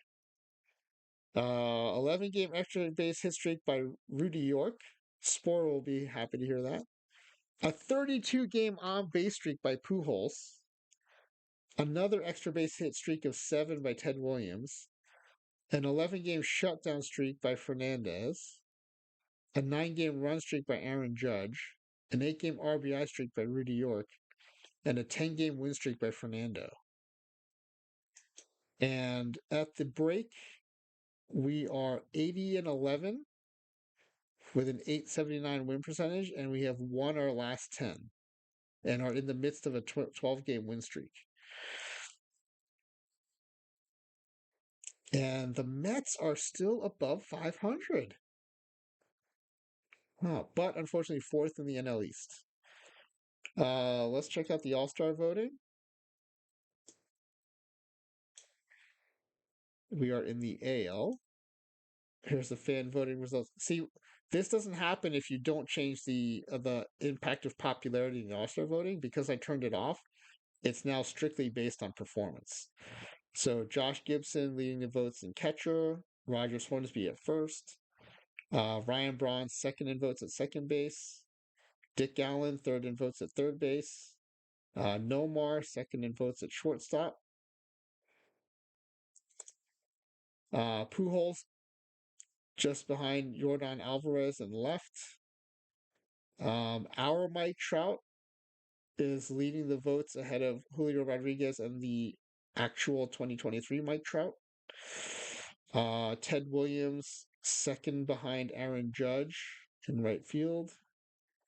We do not have a DH in the top three votes. And starting pitchers, our pitchers are first, third, and fifth in voting. Gooden, Mathewson, and Fernando Valenzuela. And Bill Foster out of the pen is fifth in votes for reliever. So let me copy this and paste it to the notepad.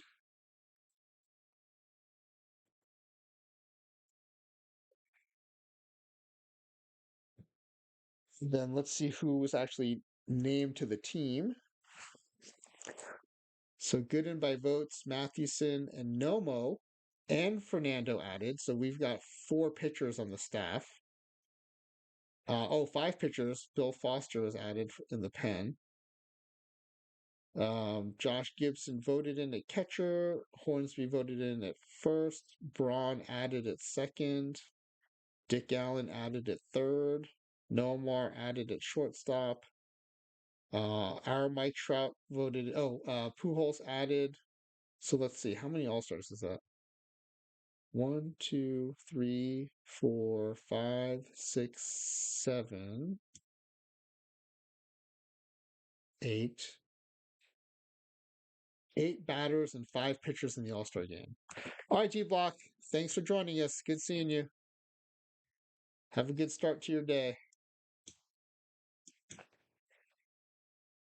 All right, so 13 All Stars.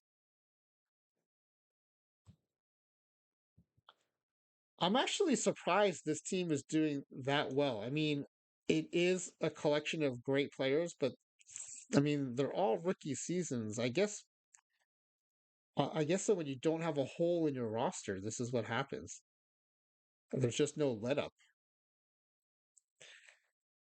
All right, so we'll sim the All Star game and then we'll sim the rest of the season.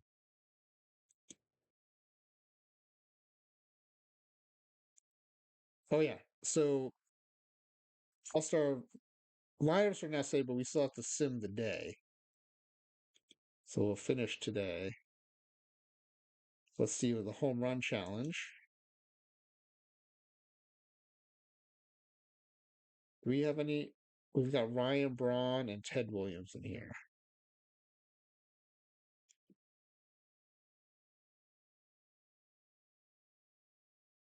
I've actually never. No, I didn't actually want to watch it. I just wanted to sim it. Okay, 11 for Soler, 13 for Braun. Braun's moving on. Aaron Judge, 10 for Aaron Judge. And the actual 2023 Otani. Oh, they tied. So what happens there? What happens in the tie, I wonder? Oh, is it the top totals for the round? It's not head to head, maybe? Come on, Alonzo. Come on, Polar Bear. Oh, our Ted Williams. Oh, looks like Ted Williams is moving on. All right, so now it's Braun and Otani. This is round two, I guess. 16 for Braun. And 11 for the real Otani. Come on, Ted Williams. Oh, you just got to get more than 7. You can do that. 8, barely. Oh, I guess you don't need to keep hitting after you, if it is head to head. All right, we got an intra-team rivalry here, Braun and Ted Williams. Hey, Ted Williams wins the home run challenge with 16. That's kind of cool. Let me screenshot that.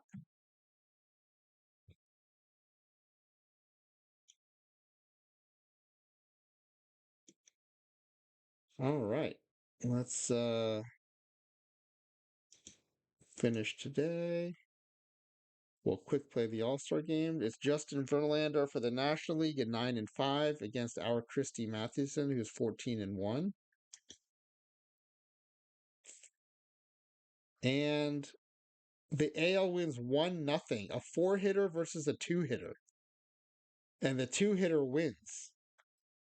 Who the heck was pitching for the NL? That's crazy.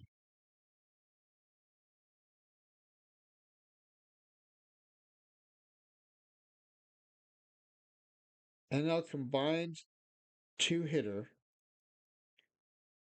Peralta, Ashcraft, Bird, Ginkel, Hicks, Phillips, Minter, and Verlander combined for 2 hits. Wow.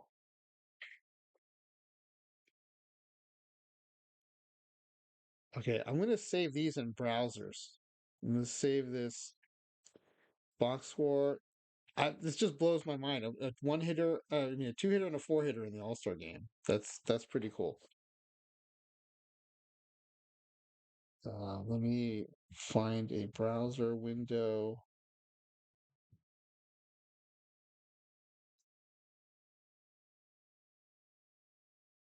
And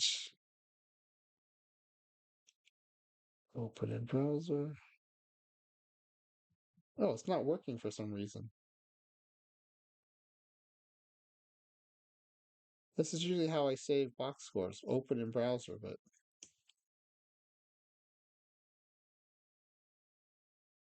huh. Can I save the game log to the browser? No, it doesn't want to do it. That's a bummer.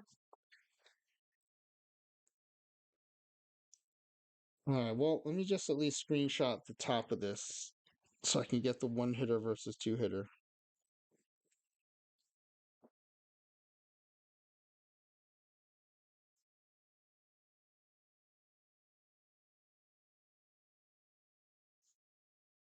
All right, so screenshot of that, and we'll send the rest of the season. All right, so we're at 81 and 11, and we'll play another month or the rest of July, I guess.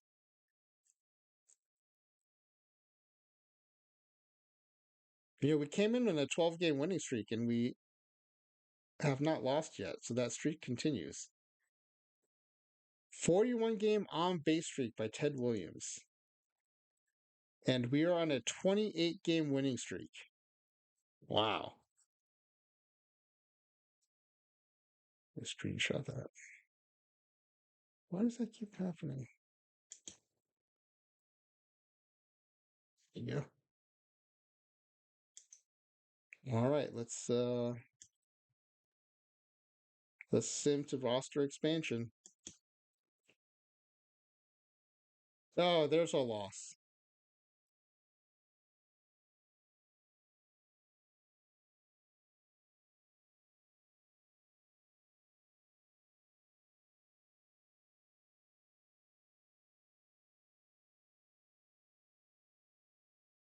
We're at 120 and 14.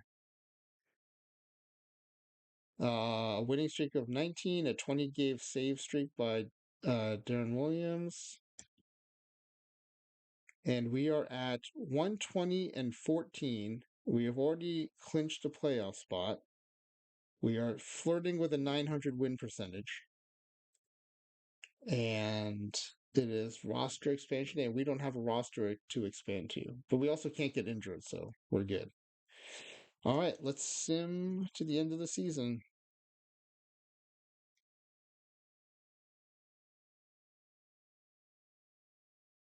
Oh, we're above 900. And we're below 900. We are at 901, 903, 904. Oh, man, yeah. At that level, one loss causes it to crash down. 11 consecutive strikeout streak by Hideo Nomo, 11-game RBI streak by Rogers Hornsby, and a 20-game hitting streak by Rogers Hornsby. And with one game left to go in the season, we are at 143 and 18, an 888 winning percentage. I don't think anyone gets that high, so that's impressive.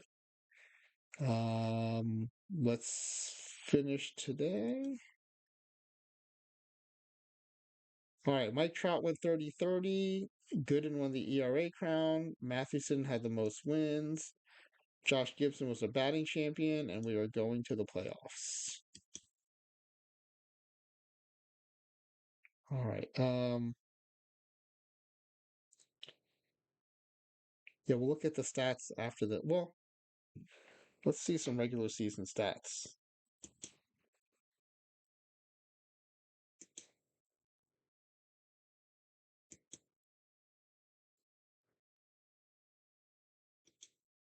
Dwight Gooden 22-2, Christy Mathewson 25-1, Fernando 23-2, Russ Ford 20-3, and Hideo Nomo 21-0. I mean, how do you decide a Cy Young award with pitchers like this all in the same season? Uh, Gooden and Russ Ford actually both top 300 strikeouts. Fernando just on the cusp of it with 293. Um, Look at these whips. Gooden 0.94. Who else is below one? Jose Fernandez 0.85. Yeah, Nolan 143 wins.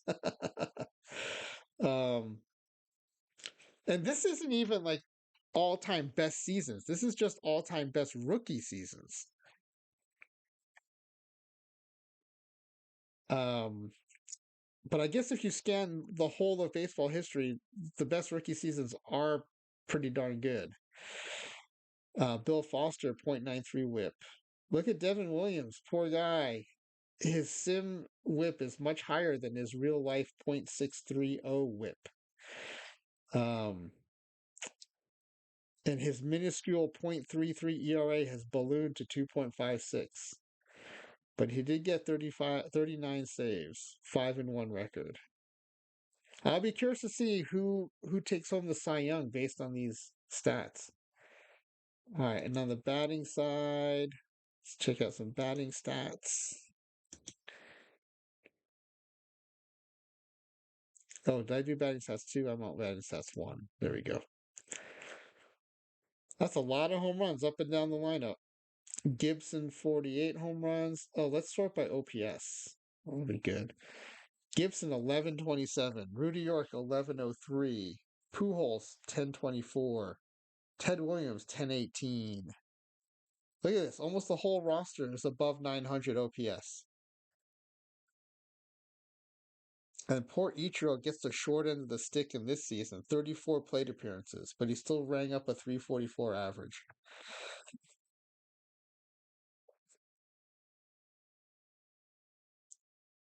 Fredlin got a little robbed too.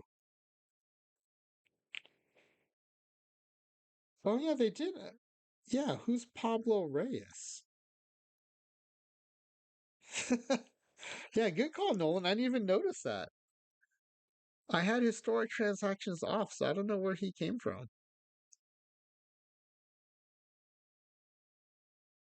Huh. He held his own though. He carried his weight. He hit 324. So Shohei did not get to bat much this season. Well, yeah, because they had Fred Lynn at DH, platooning with who was his platoon partner at DH? Let me go back and check. Oh, yeah, it's right down here. Aaron Judge. And Aaron Judge.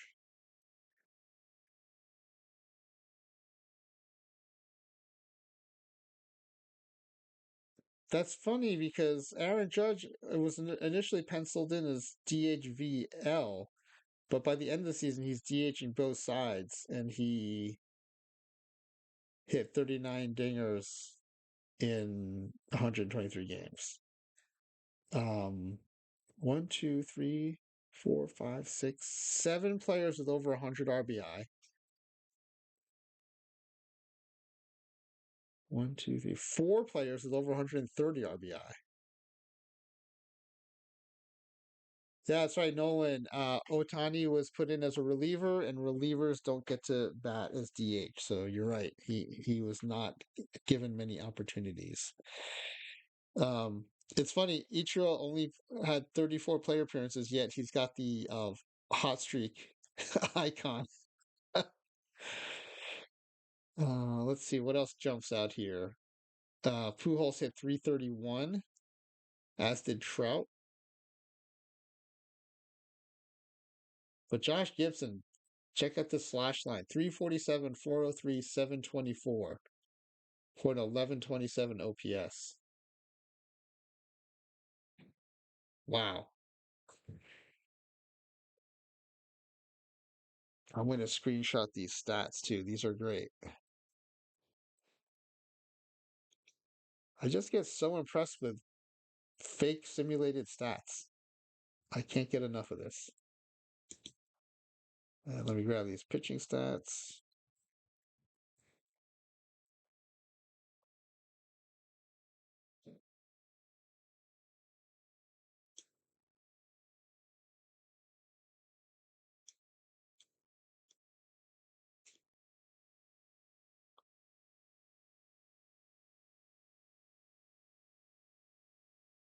Yeah, Fidrich didn't really get much playing time either. Although he did go 6-1 with 5 saves, but um, yeah, even the Bill Foster is coming out of the pen though, so so his 80 innings are pretty significant.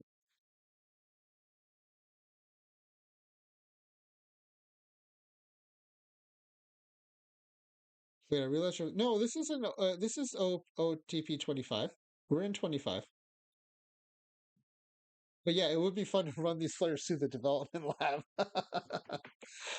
But yeah, no, this is in 25. For a second, you had me second guessing myself, but because in the pull down, that was the latest year that I could pull. Probably because it's in historical mode. I think you get 2024 if you play in whatever they call the other mode.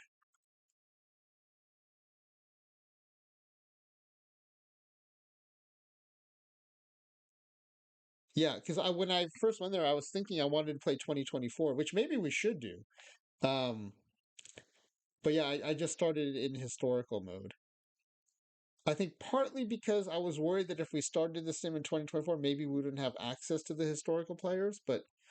Um, but as long as we import and reference the right database, I guess it shouldn't matter.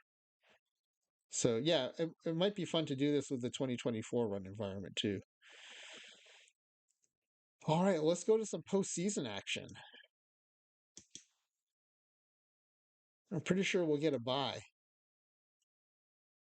All right, so the Astros and Mariners in the AL wild card, and the Cubs and Braves in the NL wild card.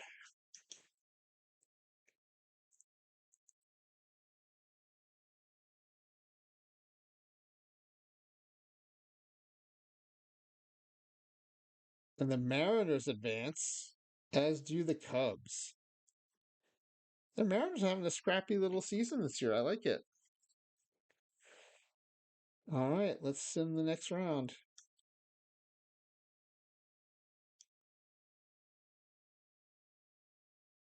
Look at that. The Mariners took a game against us.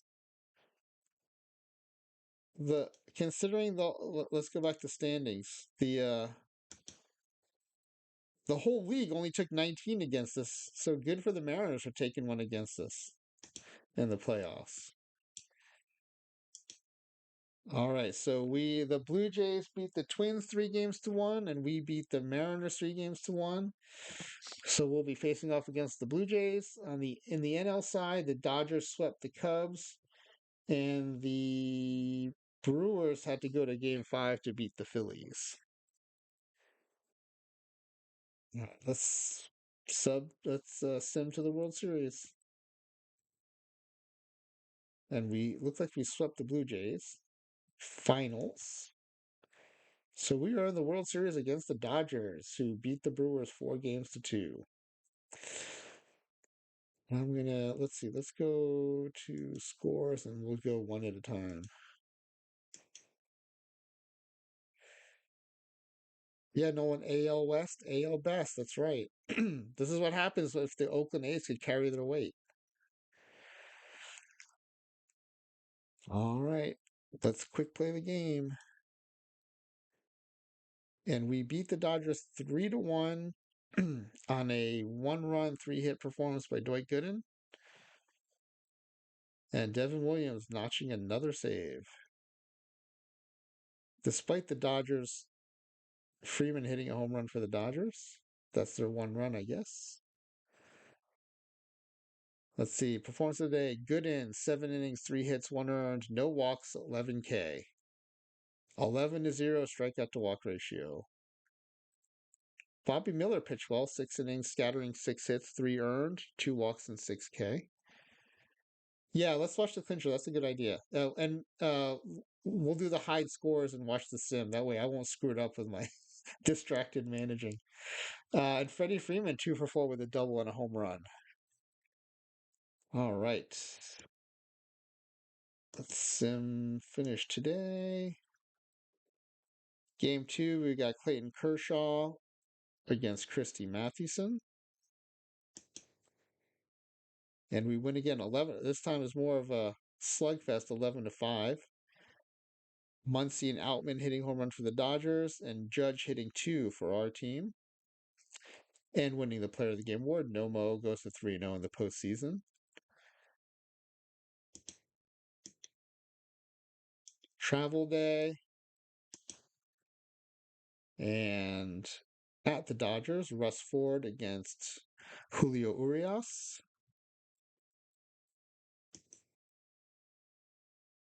And we win 10-3. Okay, so there's a potential sweep game coming up. Let's finish today. Let's hide the scores and do the quick play. Oh, when you show us this, technically it did hide the scores, but it also showed us the achievement that we did it with style, presumably that we swept the Dodgers. All right, well, we'll still watch the highlight reel.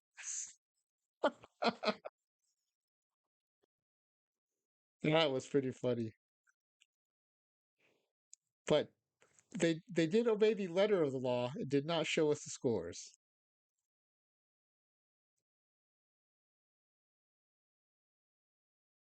All right. Yeah, that's right. Let's see if we thumped him or kept it close. That's right, Nolan.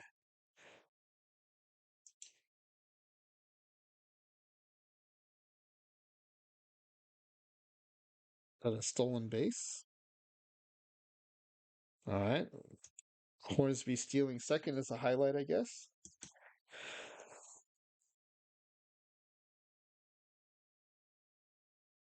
And Gibson teeing off for a 2-run shot in the first.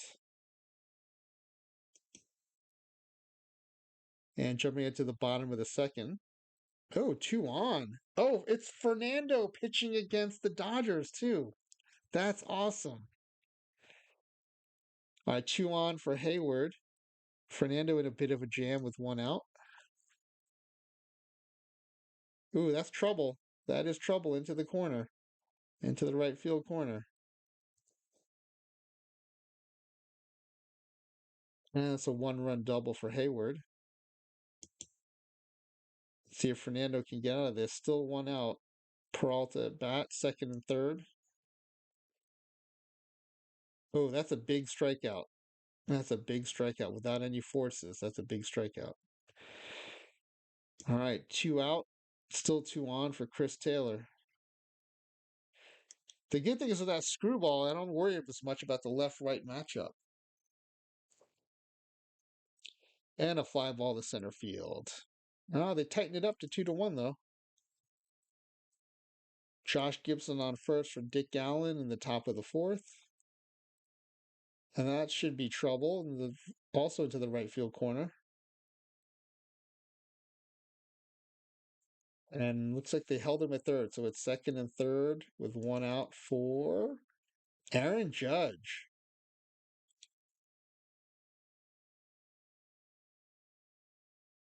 Oh, that could have been better hit. Oh, did he drop it? No, he's out. He's out at home. And that's the inning. So bottom of the fourth now. Max Muncy with 1 out against Fernando.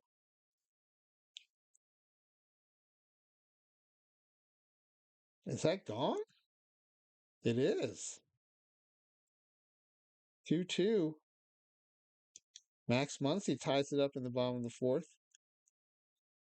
Okay, Mike Trout up with one on and one out. Full count. Oh, in the gap to the wall. That's trouble. It's rolling around the outfield. Where is he throwing?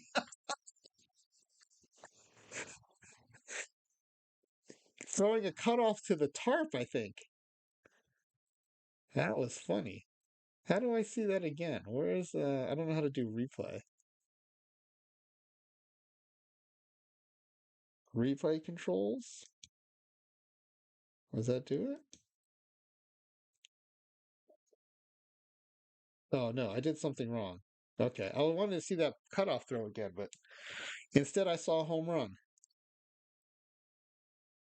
Gibson hits his fifth home run of the postseason,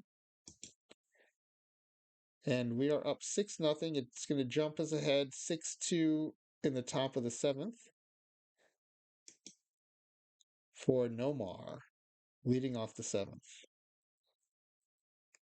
And another one into the gap in left center field, off the wall, and taking his time picking it up in left field, and also throwing to the tarp again. Makes it easy to get a triple when you do that. But looks like we didn't score, so it's jumping his head to the bottom of the ninth with two out. So even though there's two on, usually this means the end of the game when the highlights do this. And a strikeout to end it. Devin Williams closes it out. Yay, we win the World Series.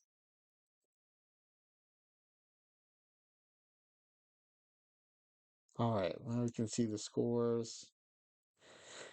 Josh Gibson, player of the game, 3 for 5 with 2 home runs and 5 RBI. That is a clutch, clinching game performance.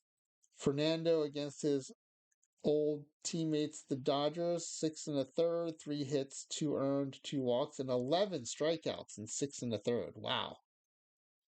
And Max Muncy with that home run, 1 for 3, an RBI, 2 runs scored. All right, that was a semi thumping. All right, time for postseason awards. Oh wait, let's go to the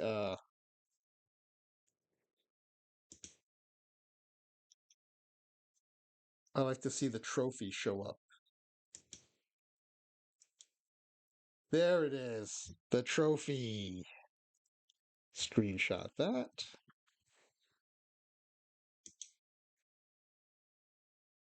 Hey, look at this. The only team we did not sweep, the Mariners. Good job, Seattle. All right, let's go to the mailbox in preparation for the postseason awards. We'll go ahead and clear out the mailbox. Oh, actually, before we see the postseason awards, let's check out the postseason league stats. Maybe we'll see why the Mariners played so well. We'll do AL only.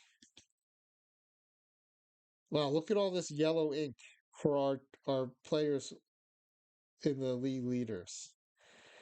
We had the top 4 batting averages.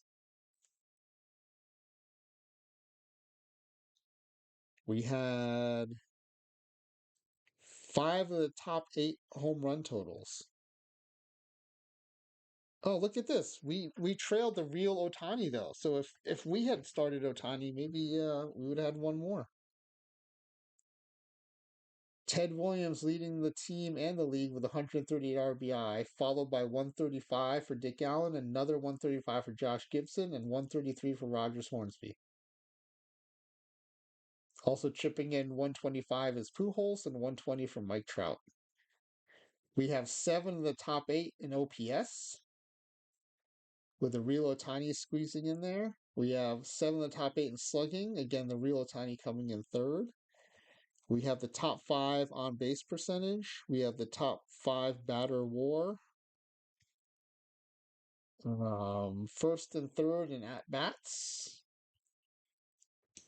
Oh, this is cool. Hornsby and Trout tied for first in hits with 213.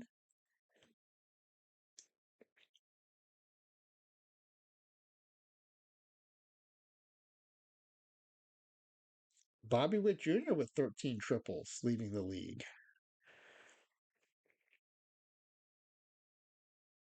Mike Trout led the league in stolen bases. We had 6 of the top 8 in total bases.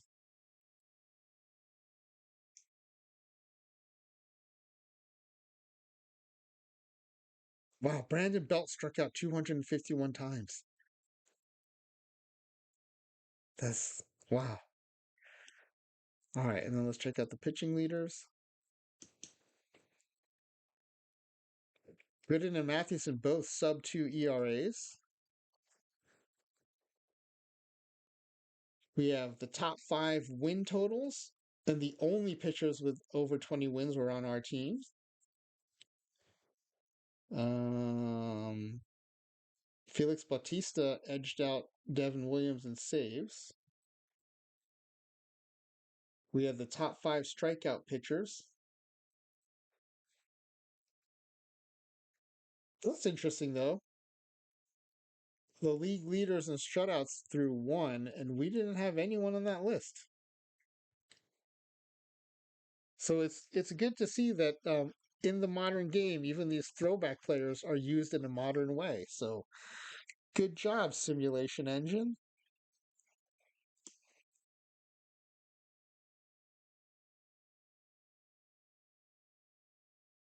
Oh, I just realized if I didn't bring in Devin Williams in the one sim that I was managing, we would have had someone in the shutout list or the complete game list, and we have no one right now.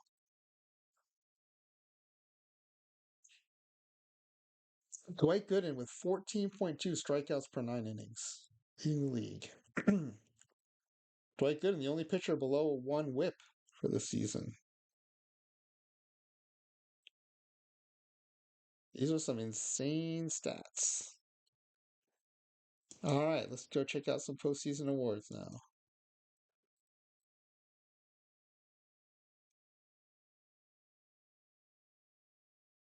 Oh, wait, I should screenshot the stats pages. Sorry, let me go back and do that real quick.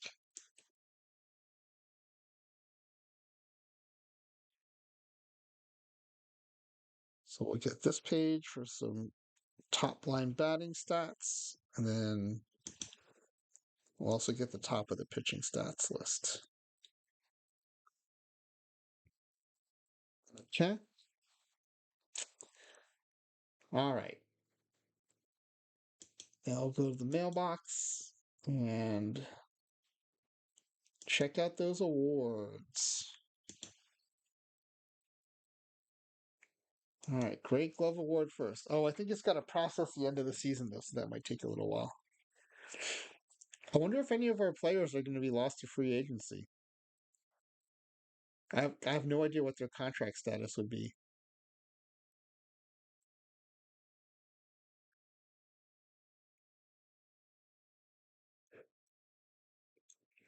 This will probably also be our highest game score yet, too.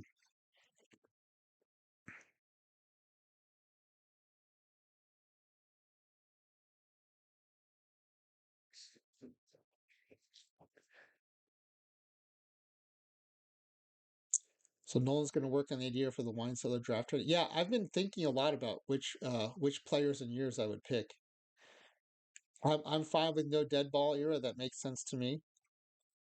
And once you pick a player, you can't pick another year. Yeah, I kind of assumed that, but thanks for clarifying that.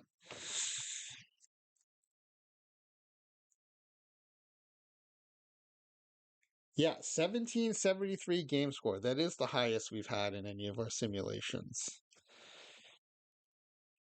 And we had one great glove, Rogers Hornsby, playing first base.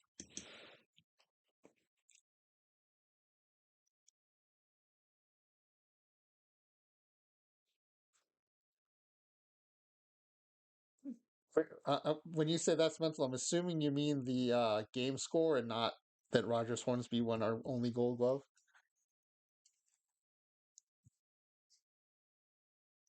All right, let's go to the next award, reliever of the year.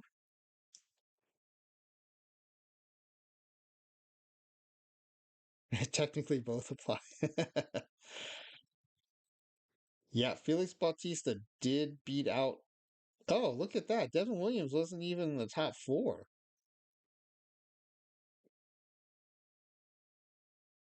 Matt Brash for the Mariners, 10 first place votes, 77 points.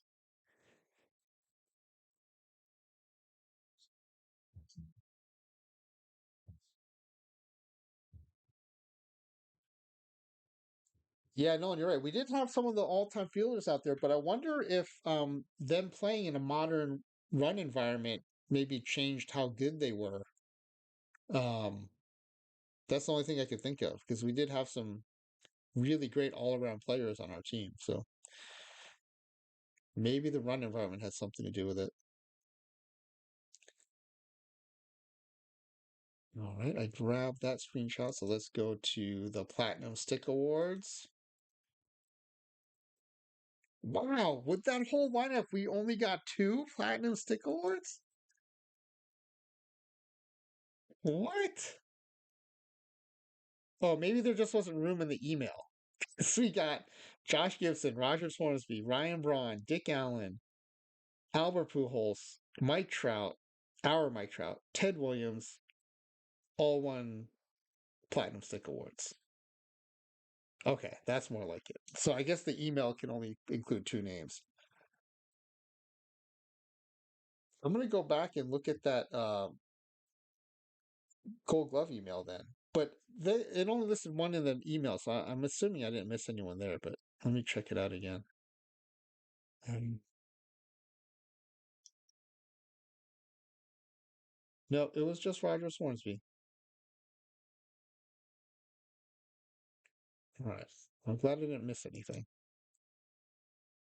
Chicky, welcome to the stream. We just finished running our all-time rookie seasons team. Oh, thank you for the raid too. Rating into our stream. Appreciate it. Yeah, so welcome everybody. We are just wrapping up. We're checking out the postseason awards for our all-time rookie team. The roster looks like this. And we just finished playing in the 2023 season, and we racked up. I already forgot how many wins we got, but it was an insane total. Um, we did win the World Series.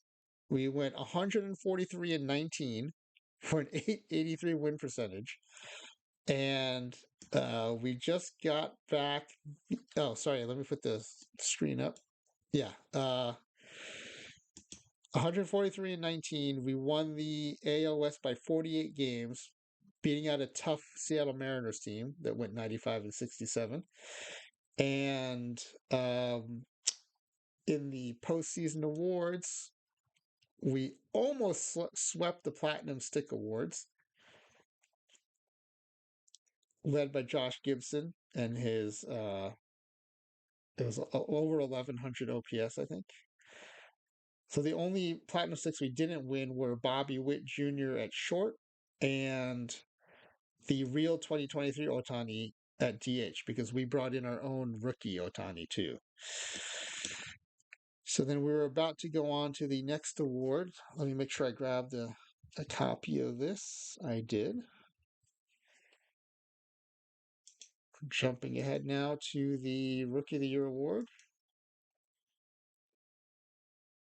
And our whole team is rookies, so all eligible. And Josh Gibson wins the Rookie of the Year. Look at this. We swept the voting. All 6 point getters were from our team. The only other one to get first place votes was Gooden, who came in third.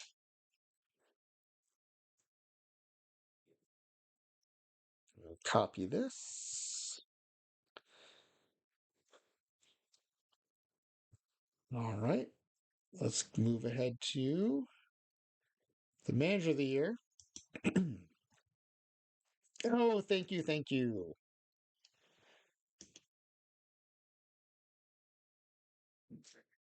Let's see. I seem less than thrilled. I'm very thrilled at this award. I don't give a darn about the award, he growled to reporters. I just want the team to win the championship. Oh, I guess I have to say that. Secretly, I'm very thrilled, by the way.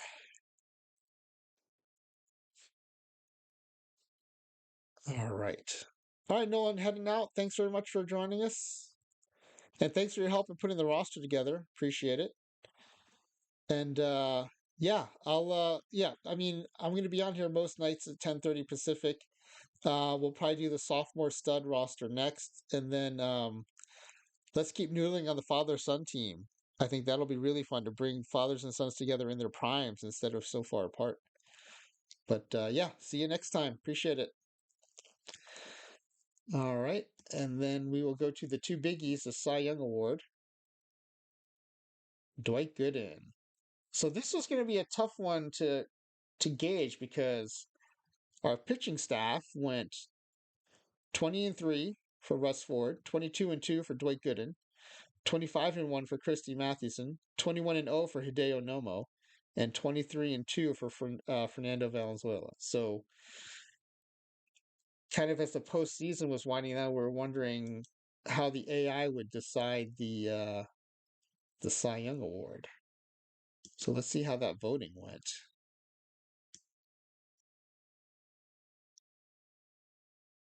Dwight Gooden, wow, unanimous. I would not have thought that because we had so many good pitching seasons. Mathewson second, Nomo third, Fernandez fourth, Rushford fifth, and then Sonny Gray for the Twins getting one vote, no doubt from a Minnesota Twins beat reporter. But that's all right. We're not bitter. That's fine.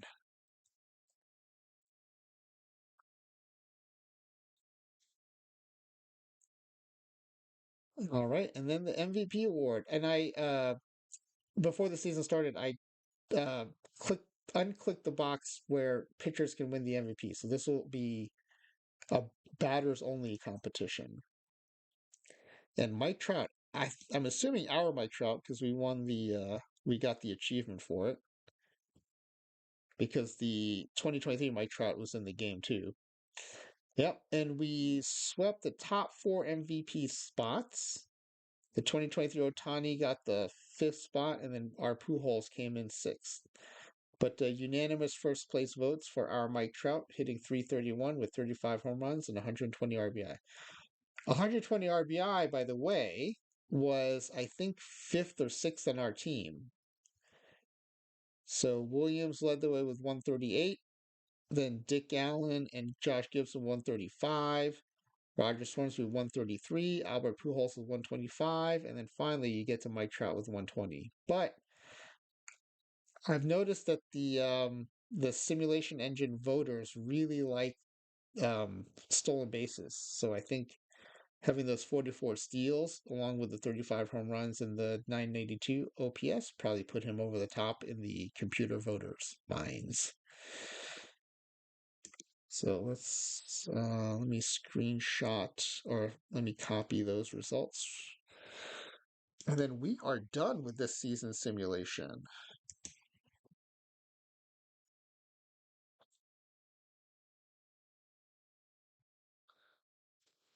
All right. Let me get a save of this.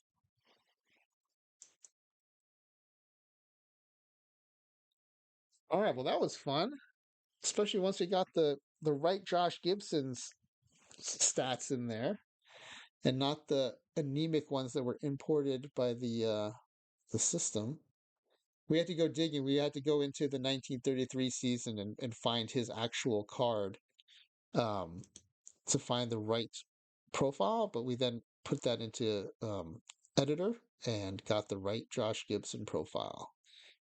So before I sign off, especially since there might be some people from the raid still around, here are the upcoming stream topics. So, in the course of developing the all rookie roster, we found a whole bunch of players who had great second year seasons, but not necessarily good first years. So it's going to be the instead of sophomore slump, it's going to be the sophomore studs team, and we'll probably bring them into 2023 as well. Someone had expressed interest in a chat in another stream for seeing me do the research into whether or not what kind of low diamond Phillips team I could put together. So we're going to do a scan of what those players might look like. The rules will be anyone named Lou, Diamond or Phillips, anyone with a low diamond card, and then anyone with a name in common with uh, e- each of his roles, and each role can only make one player eligible.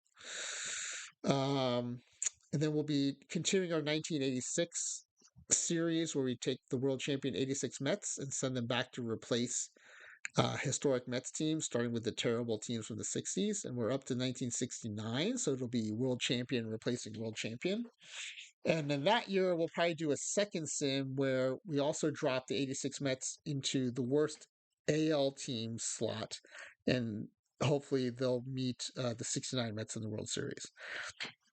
And then we'll do our second edition of Revisionist History, where we take a team that someone wants to see improved and apply any one of where is that slide? I can share that. Here it is. We apply any one of these treatments to the team in an effort to improve them. So the last time around, we took the 97's Mariners. We did the Force 4 trades. So we made the Braves trade Greg Maddux to us. We made the Expos trade a young Pedro Martinez to us. And then we traded with Houston and San Diego to get Billy Wagner and Trevor Hoffman.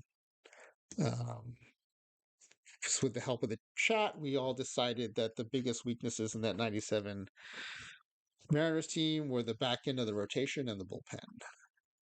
And we did win the World Series. I think we won 114 games in the regular season. And then a game I call Raise the Roof, Raise the Floor. This is where we go into editor, and for every player on the team, we can add 100 rating points. What was 100 in the old version, so it'll be 220 points in OOTP 25. You can add up 220 points to any attribute for each player. That's part of kind of like I do a lot of weird things in the editor, so that'll be the first one of those we do.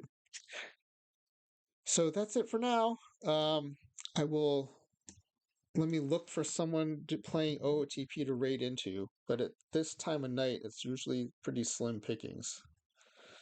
But Cheeky, appreciate the raid. And let's see if we can find somewhere to send everybody. Is anyone streaming Out of the Park Baseball 25?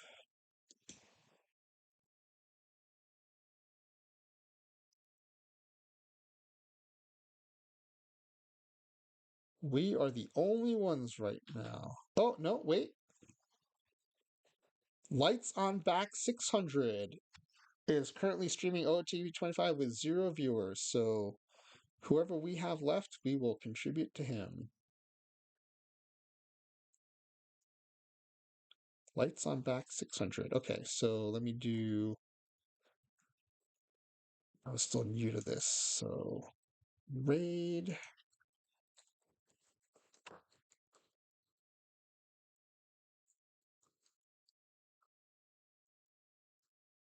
I hope I remember that right. Lights on Back 600. Was that not right? Sorry, let me look up his username again. Their username.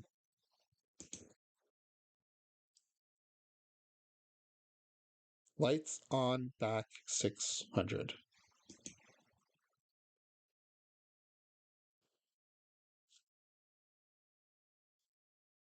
Let me try this again. Unless maybe he has raids off.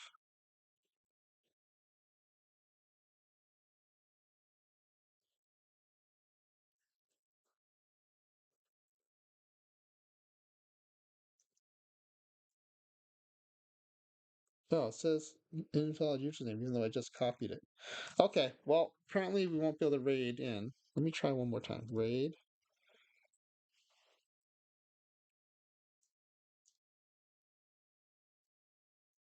Maybe I don't need the at.